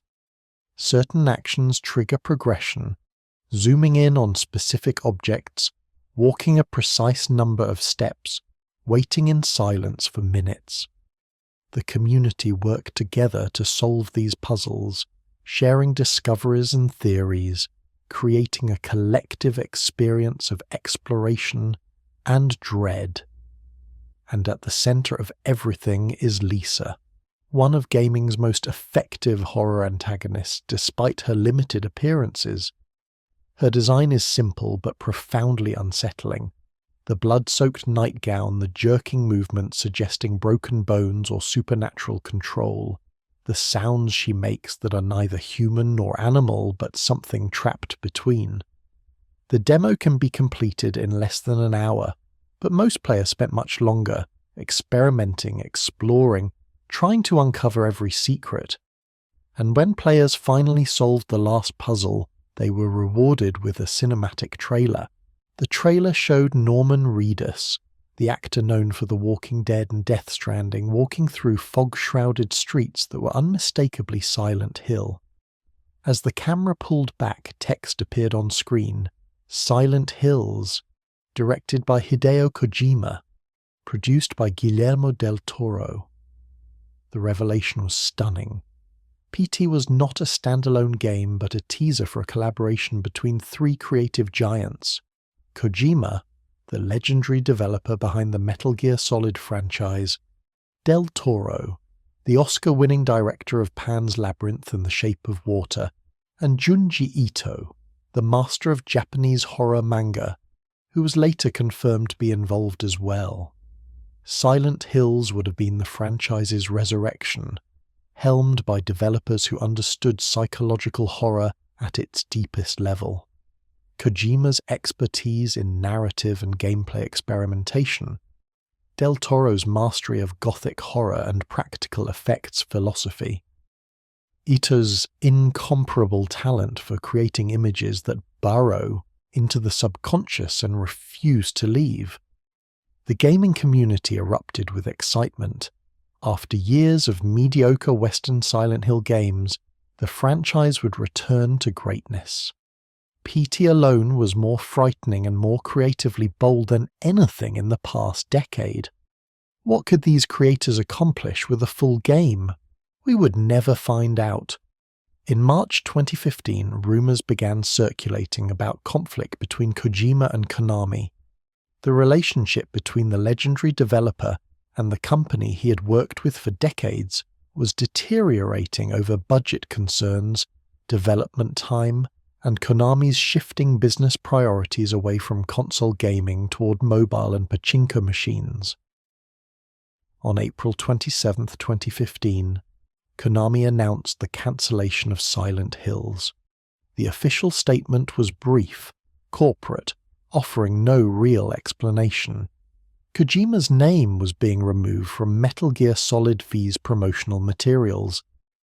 Guillermo del Toro confirmed the cancellation on social media, expressing disappointment. Norman Reedus later stated he had no idea what had happened, that the project simply vanished. And on April 29, 2015, Konami removed PT from the PlayStation Store. Players who'd already downloaded it could keep it, but no new downloads were possible. Later, even re-downloading on systems where it had previously been installed was blocked. The decision to pull PT completely was unprecedented and widely condemned. This was not just cancelling a game in development, but actively erasing a finished, released piece of art from existence. Players who still had PT on their PlayStations found the demo suddenly valuable, with consoles containing PT selling for hundreds or even thousands of dollars online. The cancellation of Silent Hills and deletion of PT became a rallying point for discussions about game preservation, corporate ownership of art, and the tension between creative vision and business interests. Fans launched petitions demanding Konami reverse course, gathering hundreds of thousands of signatures. But Konami remained silent, offering no further comment beyond the initial cancellation announcement. Kojima left Konami in October 2015, forming his own independent studio, Kojima Productions. Del Toro moved on to other film projects, and Silent Hills became the most famous game never made, a ghost haunting the franchise, a reminder of what could have been if corporate interests had not killed artistic vision. PT's influence on horror gaming is immeasurable. Its first-person perspective, domestic setting, and looping structure inspired countless games. Layers of Fear, Visage, The Medium, Madison, and many others. Indie developers studied PT's techniques, dissected its scares, and attempted to capture even a fraction of its effectiveness. But none could truly replicate it, because PT's power came not just from its mechanics, but from its context. It was a promise of Silent Hill's resurrection by masters of horror. It was hope for a franchise that had been lost, and when that promise was broken, when hope was extinguished, PT transformed from demo into legend, from playable teaser into lost media. Today, PT exists in a strange liminal state. Legally unobtainable, it survives on the PlayStations of those lucky enough to have downloaded it before deletion. Fan recreations have emerged, attempting to preserve the experience in PC form, though Konami has issued cease and desist orders.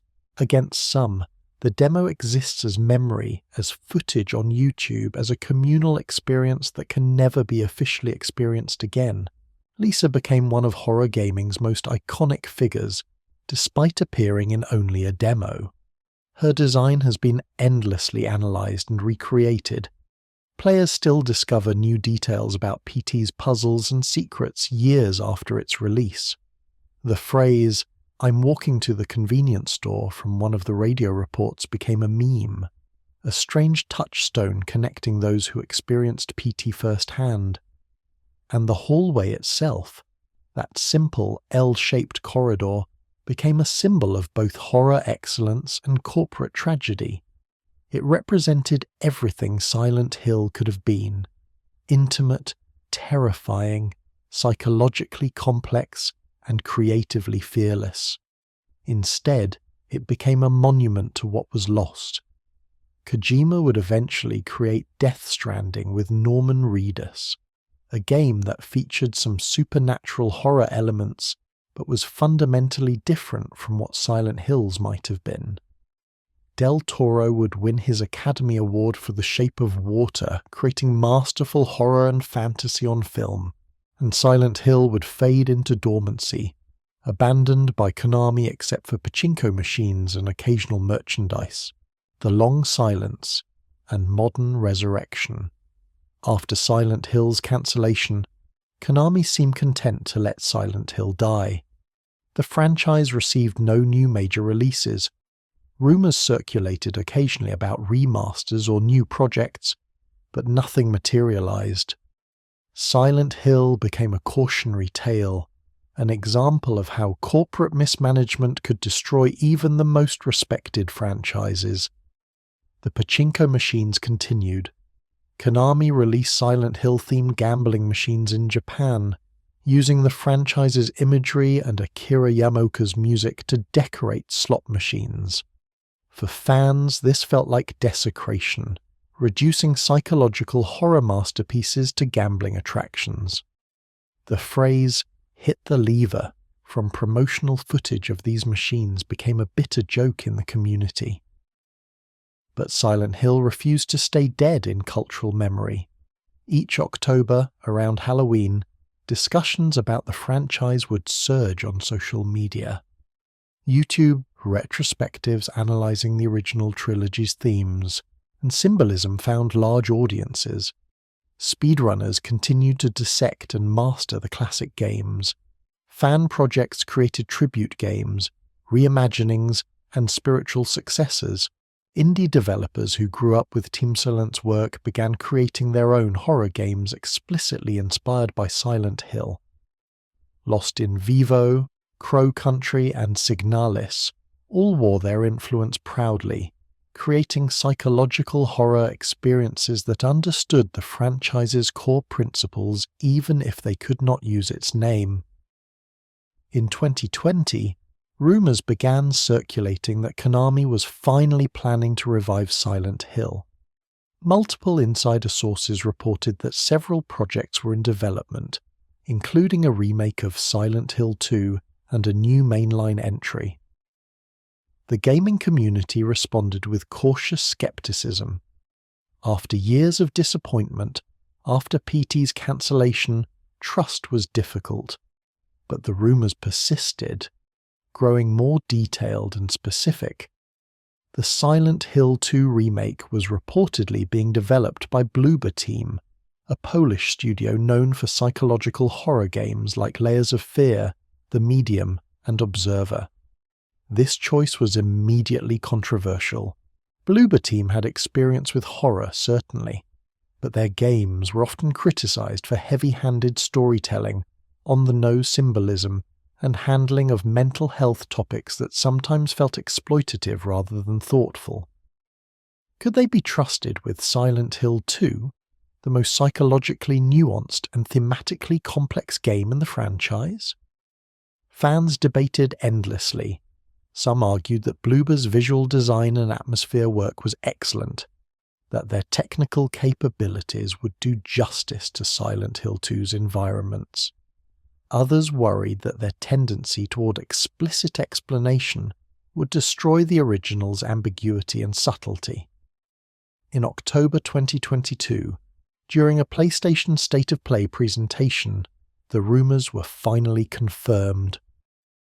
Silent Hill 2 Remake was officially announced, developed by Bloober Team in collaboration with Konami, targeting PlayStation 5 and PC. The trailer showed stunning graphics, faithful recreations of iconic locations, and James Sunderland, reimagined with modern fidelity. Also announced was Silent Hill Townfall, developed by No Code, creators of Observation and Stories Untold, and Silent Hill F, developed by Neobards Entertainment and set in 1960s Japan. A new film adaptation was confirmed, and the original 4 games would receive high-definition remasters as the Silent Hill HD collection. The community's response was complex. Excitement that Silent Hill was finally returning, trepidation about whether modern developers could capture what Team Silent created, hope that Konami had learned from past mistakes, fear that they had not. Silent Hill 2 Remake was released on October 8, 2024, after years of development and multiple delays. The reception was remarkably positive, surprising many skeptics. Bloober Team had clearly studied the original with reverence, recreating environments, monsters' designs, and key story moments with care. The remake's strengths are its visual presentation and environmental detail. Locations like Brookhaven Hospital and the Lakeview Hotel are stunning, with lighting and atmospheric effects that enhance the oppressive dread. The creature designs, particularly Pyramid Head and the lying figures, are faithful to Masahiro Ito's original vision, while benefiting from modern rendering technology. Combat has been refined, feeling more responsive while maintaining the clumsy desperation of James as a non-combatant fighting for survival. The over-the-shoulder camera replaces fixed angles, creating a different but effective sense of claustrophobia. Akira Yamaoka returned to oversee the soundtrack, working with Bloober's composers to update his original score while preserving its essence. Mary Elizabeth McGlynn recorded new versions of vocal tracks like Theme of Laura and Promise. Her voice aged beautifully, carrying even more melancholy than the 2001 recordings. The voice acting is entirely new, with Luke Roberts replacing Guy Seehee as James Sunderland. This change was controversial, but Roberts delivers a nuanced performance, capturing James's quiet desperation and self-deception. Salome Gunnarsdottir voices both Mary and Maria, distinguishing them through subtle vocal shifts that emphasize Maria as Mary's shadow. Where the remake falters, according to some critics, is in moments where it over-explains or makes subtext into text. Some scenes include additional dialogue clarifying character motivations that the original left ambiguous. Certain symbolic elements are slightly too obvious, underestimating the player's ability to interpret. But these are relatively minor concerns in what most reviews acknowledged as a respectful, well-crafted remake. Bloober Team demonstrated that they understood Silent Hill 2's themes and were willing to trust the original's vision rather than fixing what was never broken. The remake's success has given new life to the franchise. Younger players who never experienced the PlayStation 2 original discovered James's story for the first time. Longtime fans revisited the nightmare with fresh eyes, seeing familiar locations rendered with modern fidelity.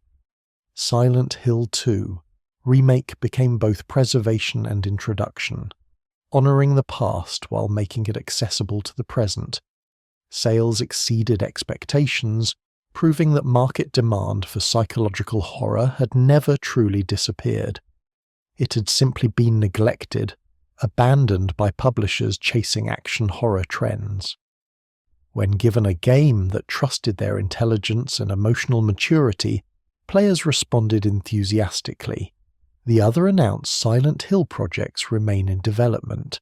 Silent Hill Townfall and Silent Hill Esther represent attempts to expand the franchise in new directions, with different developers bringing fresh perspectives while hopefully respecting the core identity that Team Silent established, the town itself, geography of fear.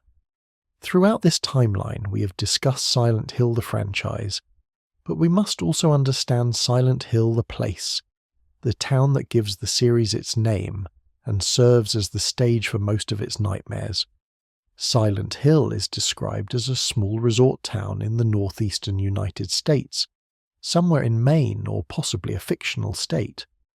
The town was founded in the late 1600s by European settlers and has a dark history involving indigenous persecution, cult worship, and mysterious disappearances stretching back centuries. In its normal state, Silent Hill resembles countless American small towns. Main streets with local shops, residential areas with modest homes, churches, schools, and a hospital serving the community. Toluca Lake borders the town, providing scenic views and tourism appeal. Before its supernatural corruption, Silent Hill was simply a place people visited for quiet vacations, seeking escape from city life. But beneath this mundane surface lies something ancient and malevolent. The town's name itself comes from its frequent fog, rolling in from the lake and obscuring streets. This natural phenomenon became supernatural, the fog transforming from weather pattern into manifestation of the town's power to conceal and transform. The geography of Silent Hill is deliberately inconsistent across games because the town changes based on who experiences it. Harry Mason's Silent Hill includes an amusement park and elementary school, locations important to Cheryl and Alessa. James Sunderland's Silent Hill features the Lakeview Hotel and Brookhaven Hospital, places connected to Mary's illness and death. This suggests Silent Hill is not merely a location but an entity, a sentient force that reads the guilt and trauma of those who enter and reshapes itself accordingly. The fog world and otherworld are not separate dimensions but the town's way of manifesting psychological states as physical reality. The otherworld specifically seems to draw from each character's subconscious fears and guilt. Industrial rust and decay appear frequently, suggesting mechanical suffering, cold institutional cruelty.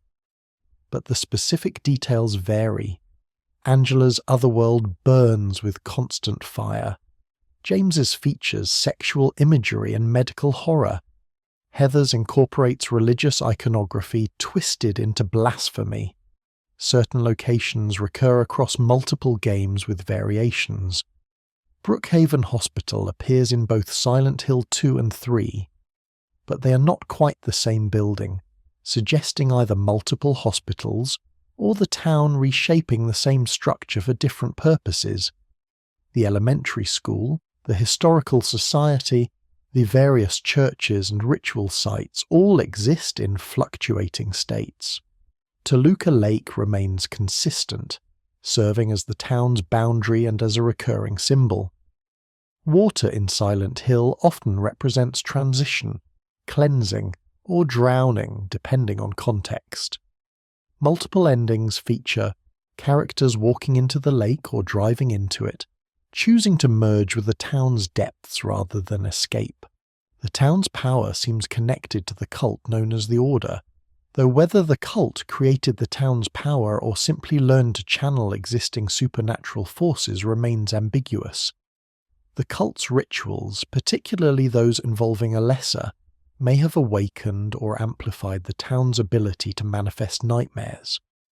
But Silent Hill's power extends beyond the cult's control.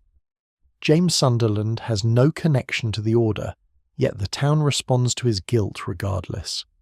Travis Grady, Murphy Pendleton, and others are drawn to Silent Hill by their own demons, suggesting the town calls to those carrying sufficient psychological weight. This raises questions the franchise never fully answers. Is Silent Hill actively malevolent, feeding on human suffering?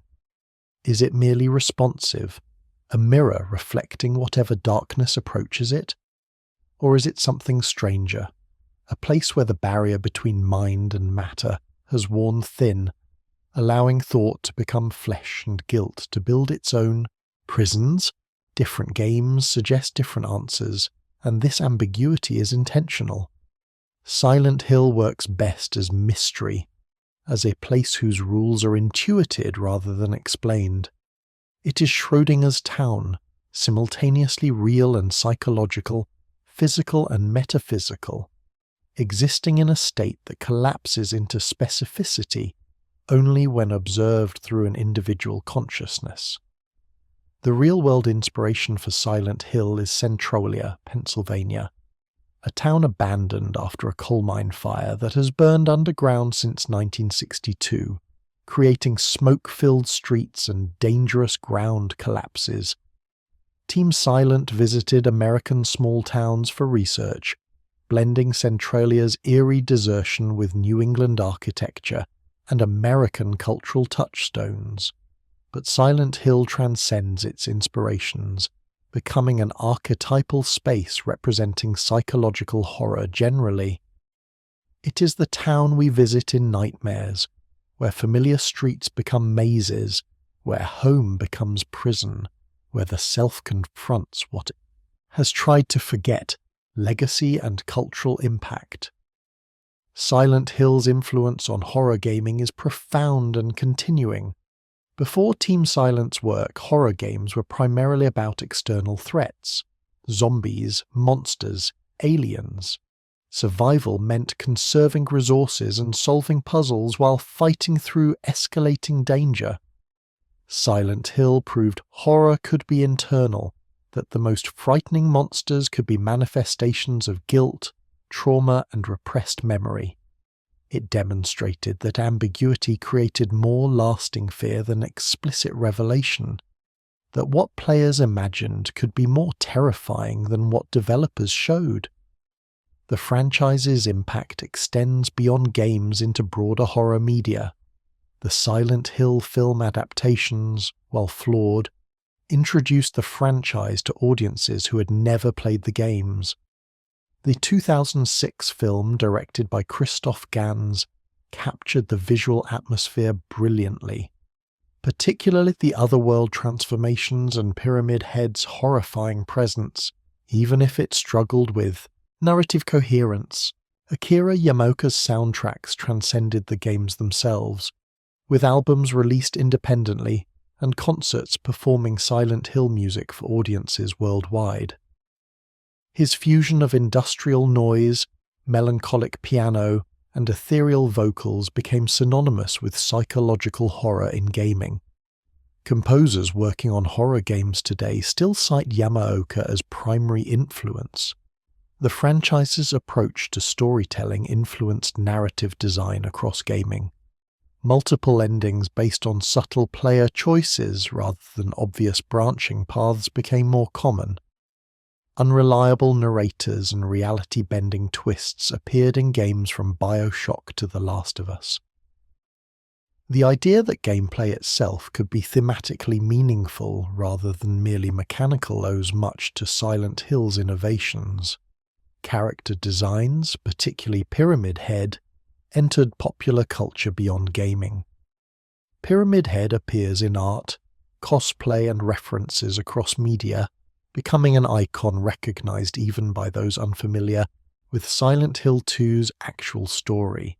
This is both tribute to Masahiro Ito's design genius and unfortunate, as Pyramid Head's meaning is entirely tied to James Sunderland's specific guilt. The community surrounding Silent Hill remains active decades after the last great entry. Fans continue analysing the original trilogy's symbolism, creating theories about unanswered questions, and preserving the games through emulation and fan projects. The dedication to understanding and protecting these works speaks to their lasting impact. Silent Hill also sparked discussions about mental health representation in gaming. While not always perfect in its depiction, the franchise treated psychological trauma, grief, and guilt with more nuance than most games of its era. It opened space for mature, emotionally complex storytelling that respected player intelligence. The franchise's decline became a case study in how corporate mismanagement can destroy artistic legacy. The Western era's failures and PT's cancellation are taught in game development courses as warnings about prioritizing market trends over creative vision and treating games as mere products rather than art. Yet Silent Hill endures. The recent remake's success proves the market still hungers for psychological horror done well. Indie developers continue creating spiritual successors, keeping the philosophy alive even when the name lies dormant. And the original games, particularly Silent Hill 2, remain in greatest games ever made discussions, alongside titles with far larger budgets and player bases. This is Silent Hill's true legacy. It proved that horror games could be art, that they could explore human darkness with the same depth as any literary novel or art house film. It showed that limitations could breed creativity, that atmosphere mattered more than graphics, and that trusting players to interpret created more lasting impact than explaining everything. 25 years after Harry Mason first drove into the fog, Silent Hill remains a touchstone, a standard by which psychological horror is measured. Its influence appears in every game that chooses ambiguity over clarity, atmosphere over action, psychological complexity over simple scares. The town still waits in the fog, calling to those who carry guilt too heavy to bear in the waking world, and we continue to answer that call, returning to those rust-covered streets, listening for the static of radios, and confronting the monsters that wear our faces. Conclusion: sleeping in Silent Hill. And so we reach the end of our journey through the fog. From Team Silent's brilliant accident that turned technical limitations into horror perfection, through the masterpiece that was Silent Hill 2, continuing through direct sequels and experimental chapters, descending into the Western era's well-meaning failures, glimpsing resurrection in PT's haunted hallway, and finally witnessing the franchise's careful modern rebirth. Silent Hill is a story of heights and depths, of creation and destruction, of art triumphing over limitation, and corporations crushing creativity. It is a reminder that the best horror does not come from budgets or technology, but from vision, from creators willing to make players uncomfortable and trust them to understand why. In my restless dreams, I still see that town, Silent Hill, the fog rolling through empty streets, the static rising on a pocket radio, the sirens announcing reality's transformation. These images persist because they tap into something universal, the fear of confronting who we truly are beneath the lies we tell ourselves. James Sunderland walked through hell because he could not face what he had done. Harry Mason fought monsters to save a daughter who was never really his. Heather Mason embraced rage to escape predestination, and we, as players, walked beside them, experiencing their guilt, their fear, their desperate hope for redemption. Silent Hill gave us permission to explore darkness, to sit with discomfort, to ask whether some sins can be forgiven and whether punishment serves justice or merely perpetuates suffering. These are not questions with easy answers, but the asking itself has value. The franchise's future remains uncertain. The remake's success suggests Konami may finally understand what made Silent Hill special, but corporations are fickle, and one successful project does not guarantee continued respect for the source material. We can only hope that future developers approach Silent Hill with the same reverence Bloober Team showed, understanding that this is not merely a horror franchise but a psychological journey that demands careful handling. And if Silent Hill fades again into dormancy, we still have the originals. Silent Hill 2 will never stop being a masterpiece. Team Silent's vision will never stop being revolutionary, and new players will continue discovering these games, experiencing for the first time the fog, the static, and the terrible beauty of confronting one's own darkness. Thank you for walking these fog-shrouded streets with me tonight, for exploring the complete timeline of a franchise that changed horror gaming forever, for sitting with the discomfort, the ambiguity, and the melancholy that defines Silent Hill. If you enjoyed this journey, I invite you to like, subscribe, and share your own thoughts about Silent Hill in the comments below.